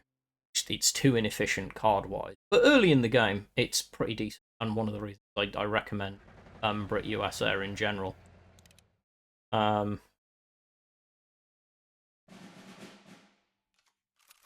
that takes it to 6. Thankfully, we can answer that. Going to make our opponent, I suspect, a little bit sad. Missed 1 point of damage to face because I was playing too quickly and didn't count. Or rather, I did count, but I counted wrong. For those of you who are regular followers of my stream, you will know that once every 12 weeks or so, I become a slightly less good player, because my B12 deficiency kicks in, and I therefore lose concentration. Happens. We're going to take the Mitchell, because the Mitchell is going to do 3 points of damage to something, which we can then just trade out using these.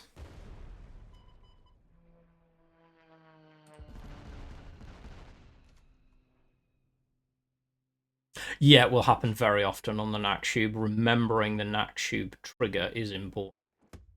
Our opponent's basically on a starter deck. That's kind of unfortunate.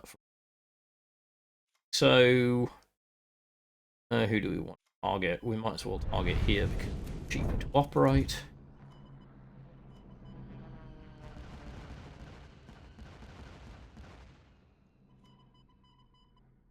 draw. So we might get something like that. And this is pin as a control tool, so now our opponent can't even trade out the front line. So this is now over. Our opponent, unless they have a really strong board clear, can't do much about it. Power of backline aggro.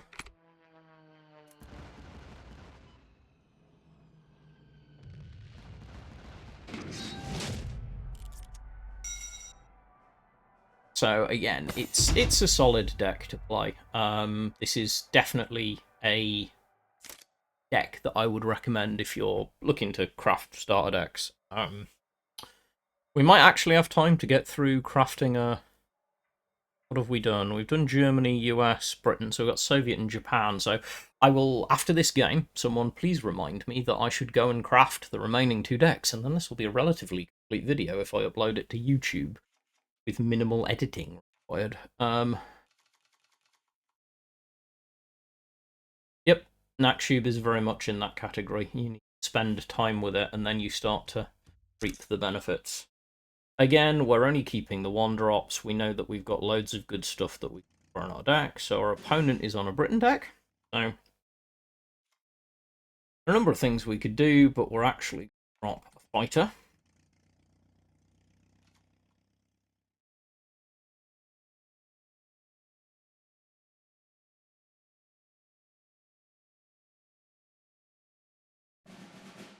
So our opponent's ramping. Fine. I'm going to drop the Greyhound. I think. Just going to... I think threaten clearing the fight, the bomber next turn, so our opponent's going to have to do 4 credits.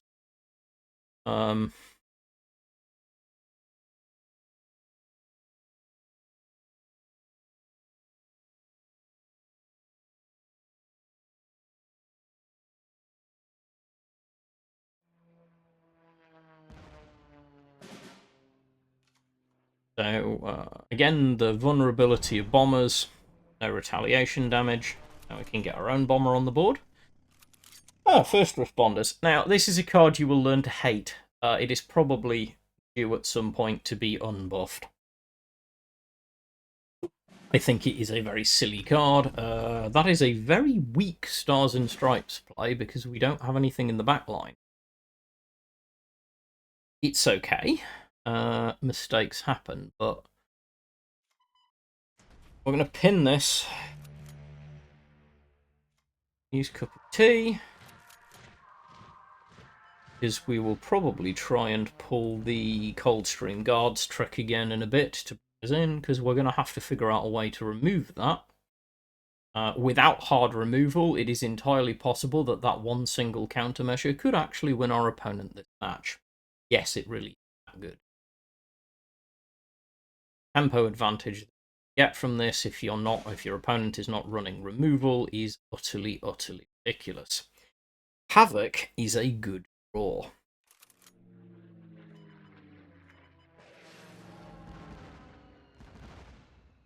Now I'm going to do something you don't often see, Ed. Because I was expecting this. Our opponent has realised how good this card is. Which, by the way, is very. At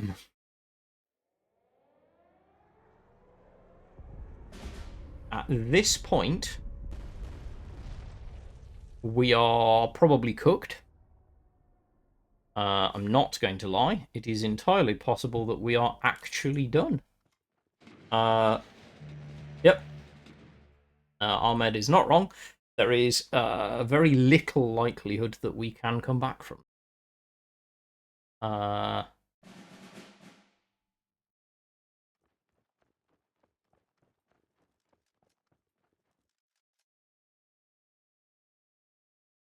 Now, this is... Oh, no, I was going to say this is interesting, because our opponent's chosen not to actually... Okay, so...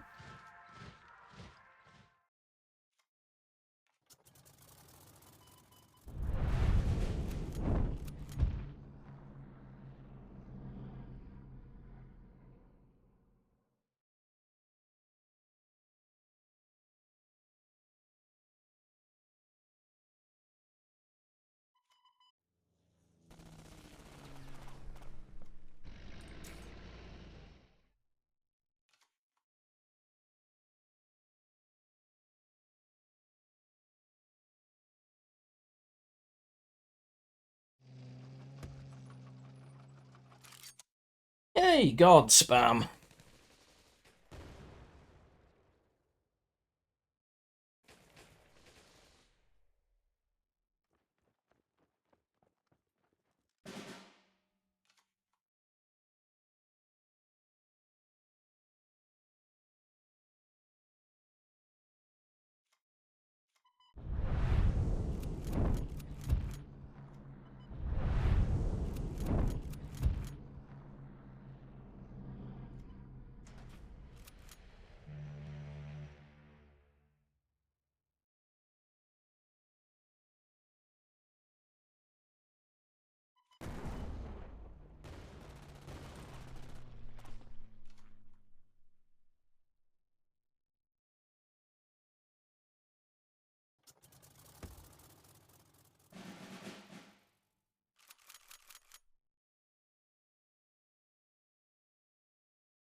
Yeah, there is a...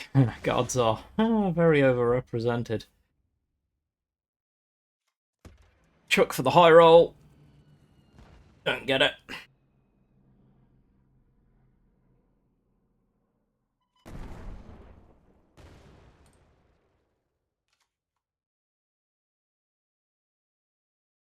Lasted longer than I thought we would.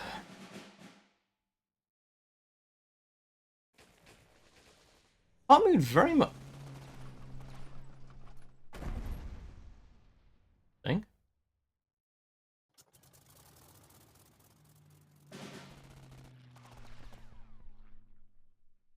So, Coldstream neutralizes the fighters.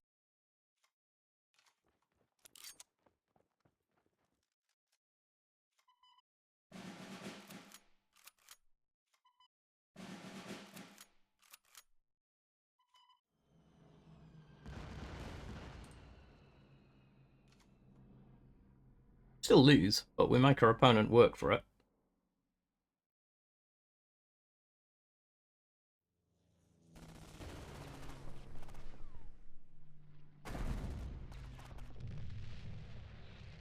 Actually closer than I thought it was going to be. Right, so let's go talk about other nations, because probably should be doing that. Claim some diamonds. Ding. Diamond not. Right. So, I need to...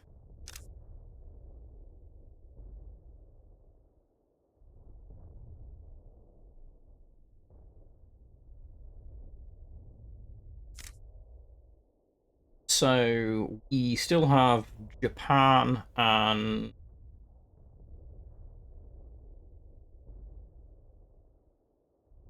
Actually, first of all, you're a new player and you're watching this and you followed through and built some decks kind of similarly to the way I do. When you have decks for a nation, do this. You can get them back later. But these decks have served their purpose. We have functional decks for these nations. So we have US and Japan to deal with. I'm going to pre-delete these because they're actually... So we'll talk a little bit about the two remaining nations and what I would do with them. So we're going to start with Japan because it's relatively easy. Select Japan, select Japan based on the starting selection, and we're going to build a aggro deck.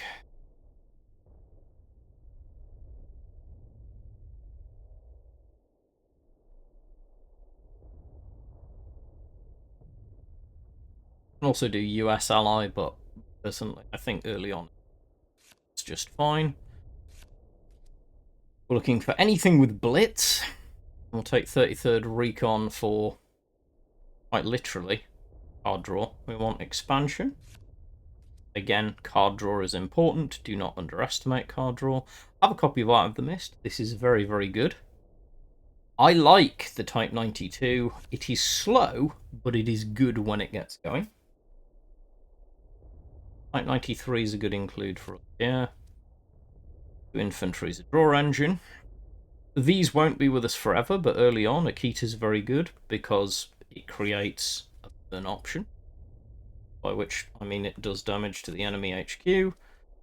35T for all of the aforementioned reasons is just an auto include. And we take a look at what else we've got. A couple of copies of Tora Tora and Second Raiding Brigade give us reasonable removal. We might come back to the Hargo. Amphibious Assault is good removal, and we want a couple of copies of Blitzkrieg because that's what we win. Ooh, Kawanishi is not a bad include in this because it's a good backline swing. Bit slow, but we can make use of it. It's not great, but we could come back to it if we need space, but I'd rather take Mito.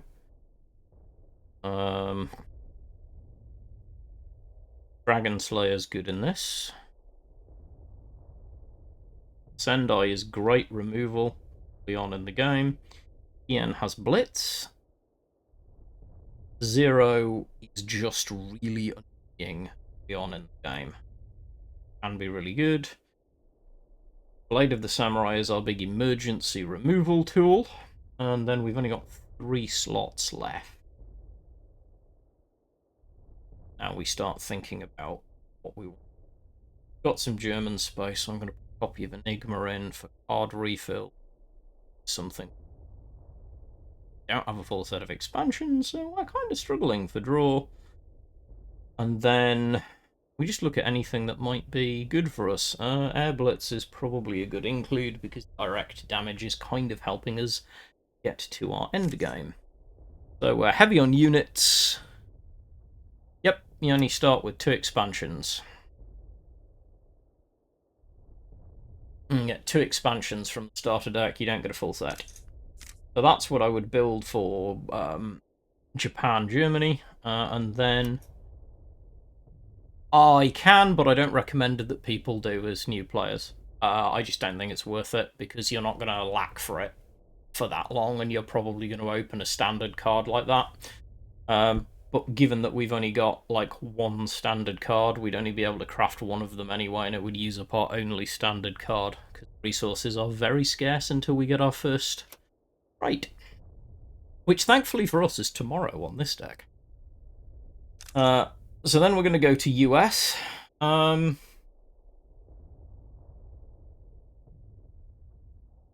This is harder because there are lots of different ways to do US. Frontline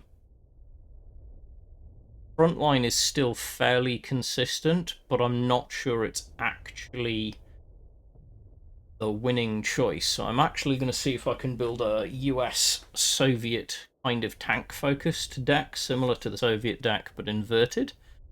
It may or may not work, but we're going to give it a go. We're going to want Sickle because, right? Damage and draw. We're going to want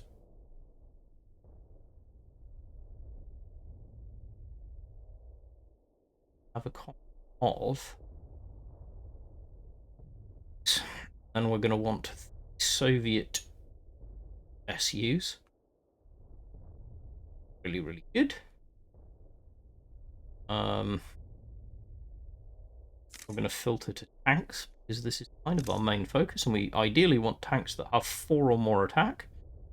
Hellcat's good. German's good because German's in the front line. We have only 2 Soviet slots left, which we have to be a little bit more careful. I think I like the Polish Exile better than... yeah. As Blitz.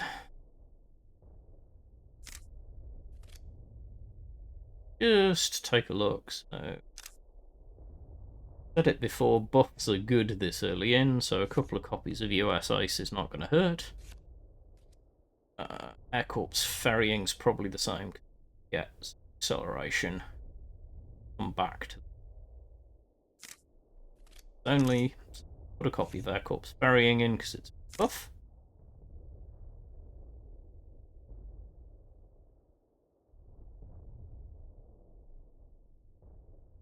Using big units, so War Machine helps. Never bad. value artillery for all of the death from above is some form of removal, which we definitely deal with. So, Groove Stars and Stripes. Oh, Strat Bombing, incredibly good card, all including. Mitchell's not a bad back end. We can do it. We can probably do off just draw. War Bonds gives us more. Then. Or.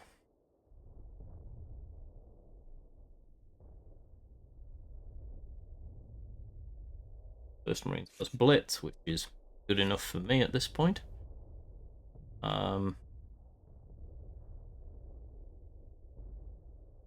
Greyhounds are really not good, not helping us, but pair of them to fill out the one slots will do. So this is kind of a US-Soviet armor deck. This one's probably got the most room for improvement. But now we end up with 5 playable decks, which we'll attempt to go and improve. So, test them out. Good old Japan, Germany aggro. Been in the game a long time, probably isn't going anywhere. Now, I have to say, it's important to note that this is not.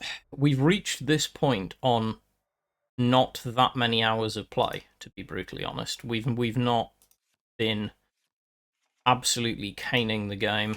I literally started this account like yesterday at some point.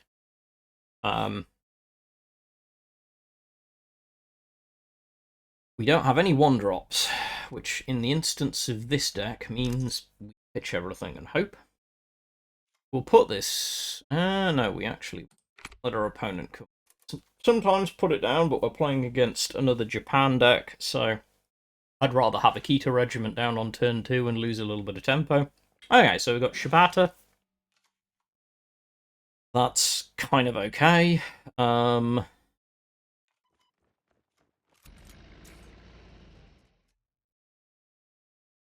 So we put the buff down, which means that Shibata now can only trade out. Good. Panzer is fine. If you're going to sacrifice the Panzer, I'm not going to complain.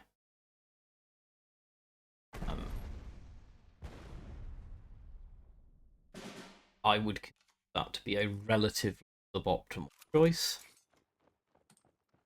But we'll put an Akita Regiment into the front line. So Akita is good for us in that it deals 2 damage to a random enemy when it dies, but eventually we kind of want to get rid of it. But if our opponent is going to lose all of their 35 Ts into trades,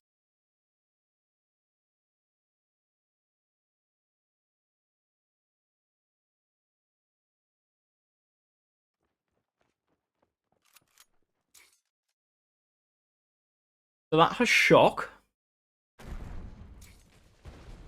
which is a thing. That's okay. And to get rid of the Shibata and trade, we take 1 damage to HQ for doing this, but it is worth it. Now, we will lose this to a shock trade, but I don't mind if our opponent wants to waste the credit. If our opponent doesn't waste the credit, we'll clear it with Tora next turn. Okay, so we can go with Akita. That's fine. If they push up, we'll Tora. If they don't, we'll drop 0.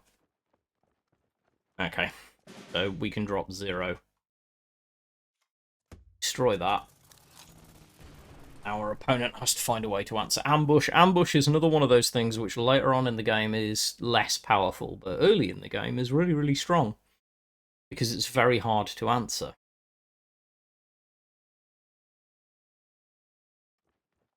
Sendai Regiment is a good answer. I like that. Good play. Draw.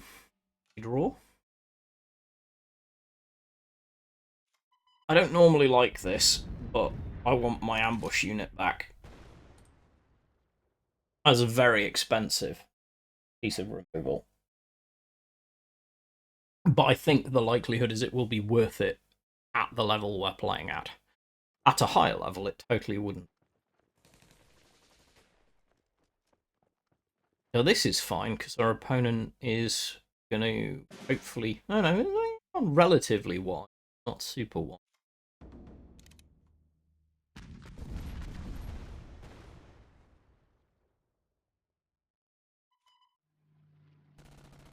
We'll keep Sendai Regiment, because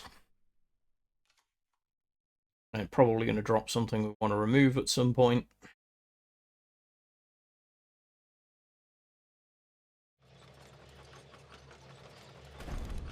Like the early, actually, if we don't draw some kind of response to it. Although odds are we will. Yep. So, Type 92 is okay, so we'll Sendai this off.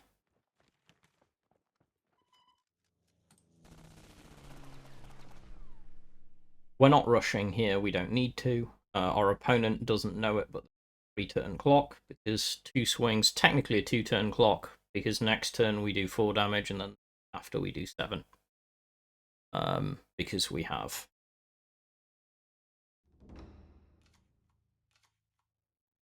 direct damage. Amph Assault is fine, they get their early back, but it's going to be a little bit late for them.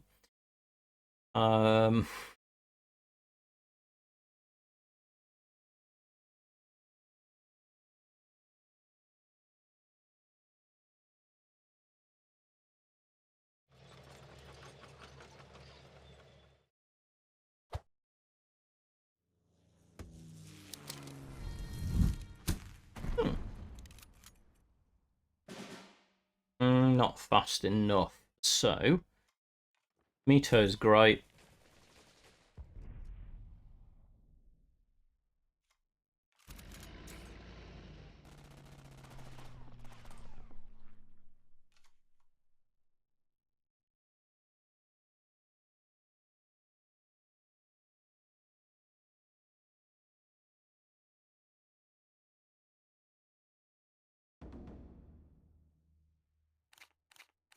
Exhaust all options. Strong cards to have in your available collection. Very powerful, means that our units are pinned, but critically anything we deploy on the following turn is also pinned. So our opponent has us on a 2-turn clock. So either we top deck a win or we lose.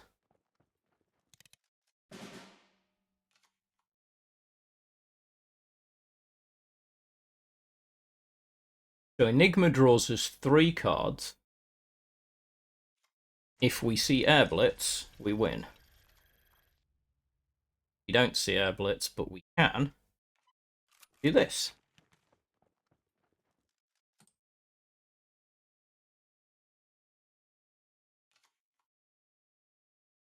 Now, our opponent might have Blitzkrieg and a Blitz tank, which would be enough to finish us off, or they might not. We'll find out.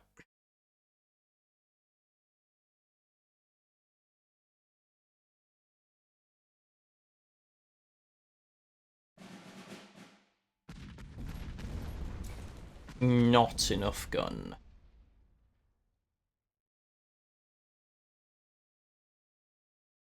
Crossfire, you need to have your maths really right. Very close. Fishing for an elite. Trying to think what elite Paul Anne would finish us. Anne's no, Anne's 3 and 2 op cost, isn't? Yeah, so Anne won't finish. Pete definitely doesn't finish us. Should be GG's. Close run thing, though. There should be GG's. Yep.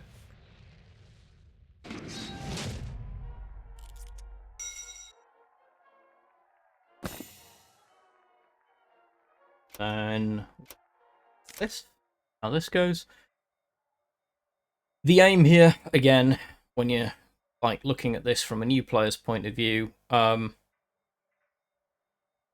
looking to have a good deck for each nation that you play, so when you do your dailies or whatever, you can do your dailies for whatever nation you've got.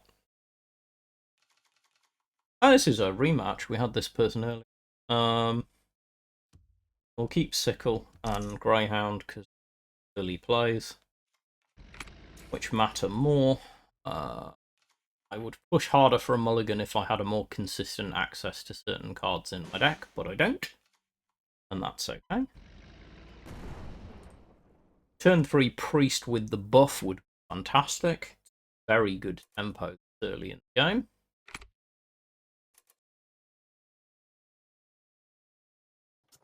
Ishak's okay.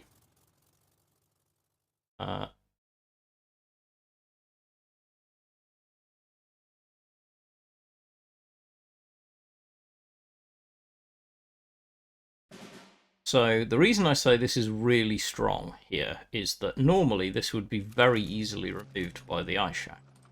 It currently isn't. The Ishak can't remove it, it can trade badly into it.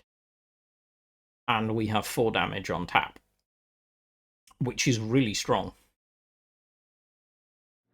So they'll have to remove it, which they will. Not really a problem, we have removal and draw. But we're not going to rush. Yep, gives us draw, which, as Cookie points out, is early on in the game, it's almost always worth taking draw because we're not under any great pressure. You could play more aggressively there. I could have used Sickle and then swung with the Greyhound to remove the Ishak, but Ishak's not really a big threat right now. So we don't need to worry about it too much. Honestly, we can just keep slow rolling. The Ishak then is an easy remove with Sickle.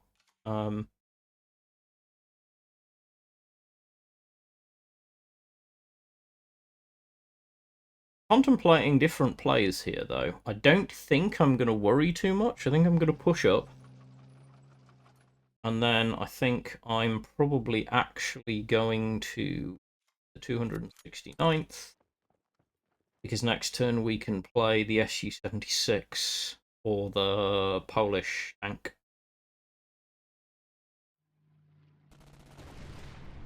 Because our opponent has really poor trades, which will then turn that 4-4 in the front line into a 1 operation cost, which is a huge difference. I mean, sure. It's a very aggressive play. Naked backline. This is the Blitz, right? Yeah, so. And has heavy armor. We're fine.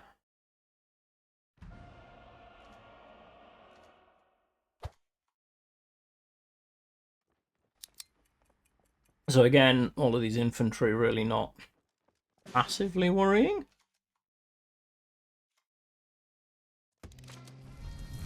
And get the promotion here.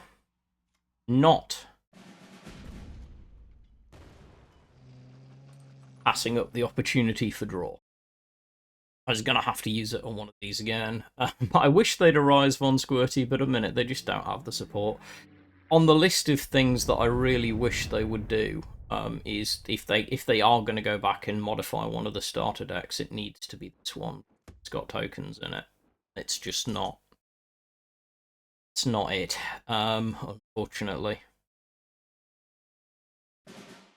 Now, heavy armor's a big benefit right now.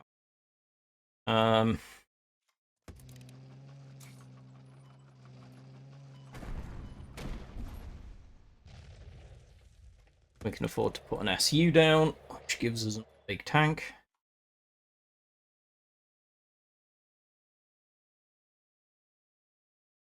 I tend to agree. Tokens was a pretty interesting deck for new players. I kind of hope it is going to come back, but in a slightly different.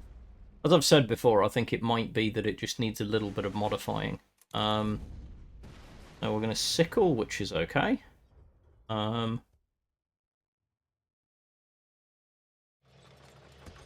Big tank.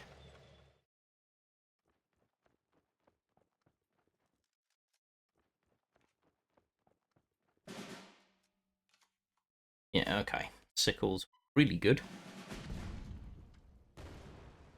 Ooh, excellent. That's very good.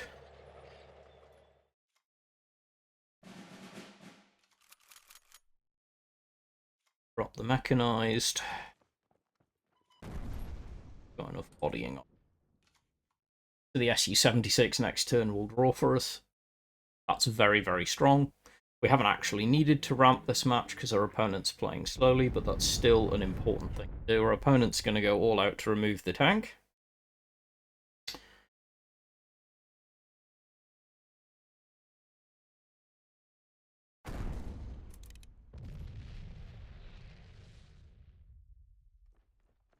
Push the token.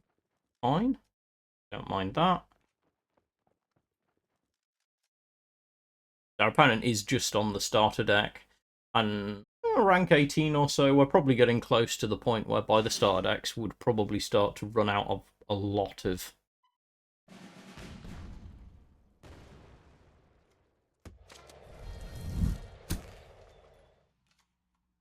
pace, roll tempo. Ramp twice, and we'll push this because, as I've mentioned before, once this 112th gets the 12th rather, once this gets promoted, you just want to throw it in the front line and let it die.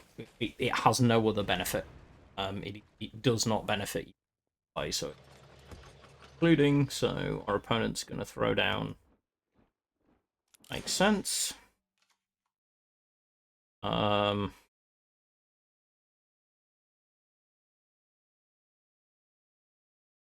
A different. You can do this. Well,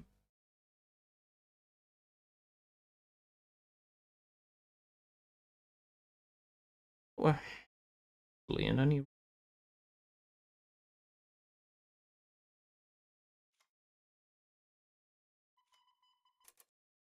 Yeah, we'll take the draw.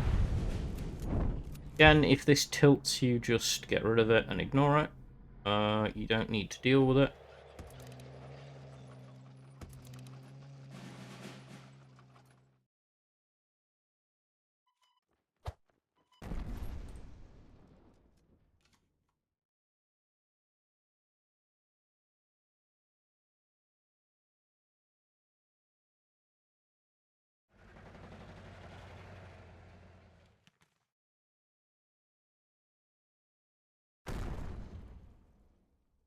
Nice.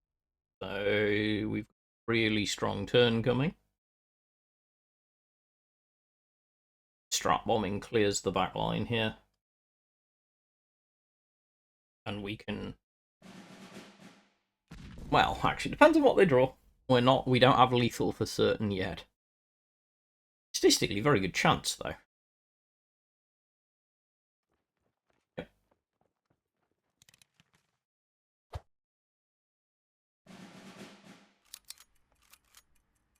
Takes it to 5. So I'm going to have to work a little bit harder. Oh, no, never mind. No, we're not. That was a terrible play from our opponent. That was a terrible, terrible play from our opponent. They just literally committed suicide. Their only hope was to keep that guard alive. Can't do that. Sometimes aggression is not the answer. Collection. Diamond.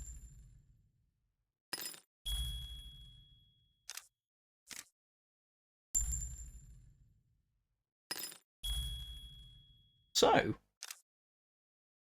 kind of floating around decent levels. We have... Can't access that yet.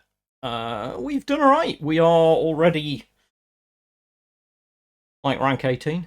So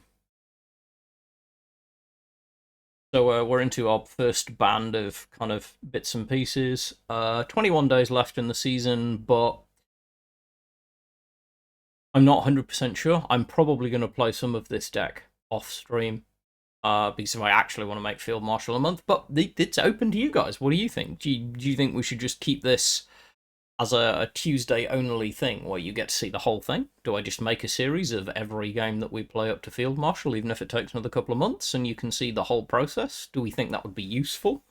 Kind of my default thought is that would be useful, that then someone can actually watch literally the whole thing, including pack opening. But I'm curious. I have gold, and I'm therefore extremely tempted to buy some packs.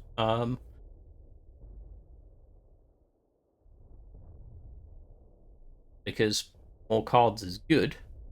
We do have crate coming tomorrow, and this could get us up to elite crate. So what? Yeah. So what we're going to do is we're going to go now. The pack thing. In my opinion, and it is just mine, you have to judge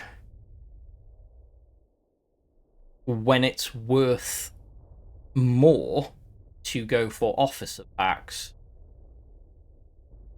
because you can buy less of them but they have higher quality cards in them, versus going for standard packs to boost your collection. At this level of the game, we have a very tiny collection. I am of the opinion that the first, I guess maybe 10 or so packs you want to buy and open. Standard packs are fine. Officer packs are more likely to get you kind of cooler cards, but we are missing a lot of fundamental cards, so we're going to pop to the shop and purchase some cards. Now, the other question, of course, is core versus blood and iron. I honestly, at the moment, would recommend a mix, because blood and iron's got some very good stuff in it. So we can pick up like 7 packs here. I'm probably going to pick up 4 core and some blood and iron. So we'll pick up what, 1, 2, do 3 of each, and then see where we're at with our remaining gold.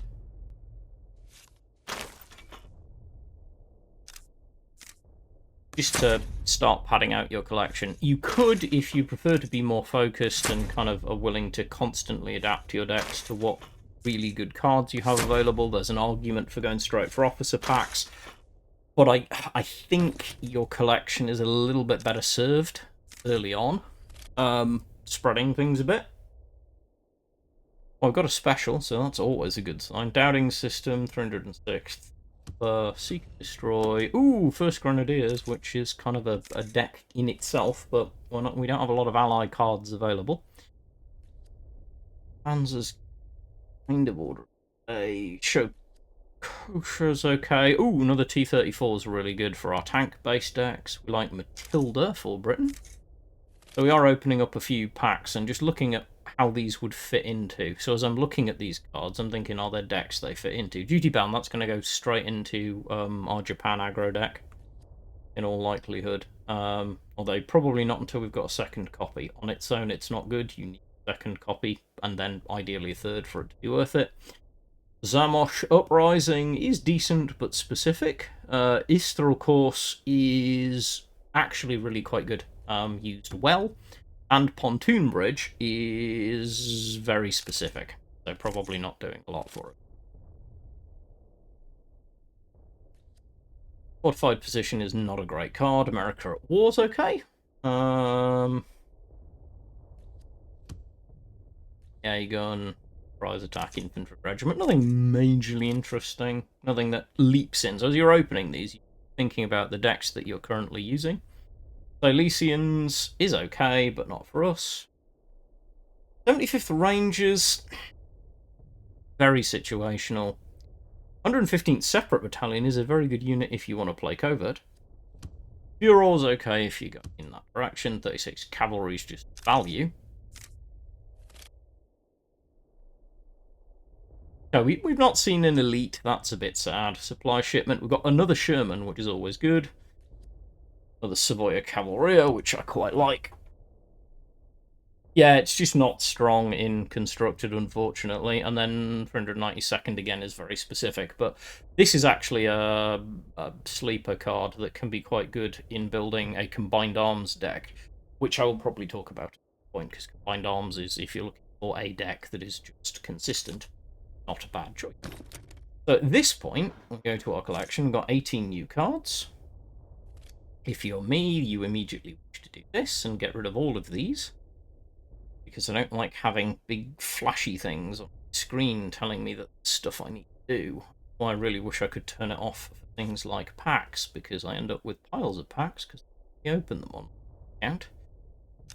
But yeah, I mean that's 5 decks that are perfectly playable. We'll probably build or have a look at building a combined arms deck at some point, because I think Germany-Italy combined arms might be one of the few ally nation using decks that's worth looking at early in the game. Really one of the very few, in my opinion.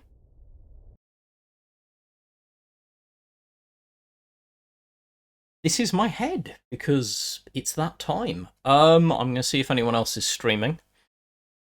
I've had a good time. I hope you guys have. I still have viewers, so I sincerely hope you guys have enjoyed it.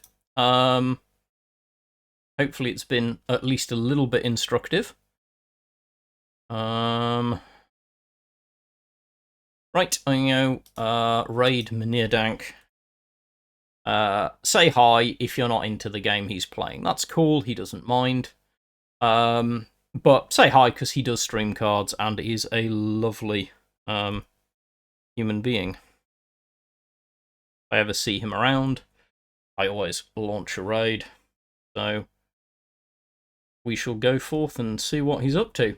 Thank you all, as ever. Remain well, be good human beings, and I will catch you next time.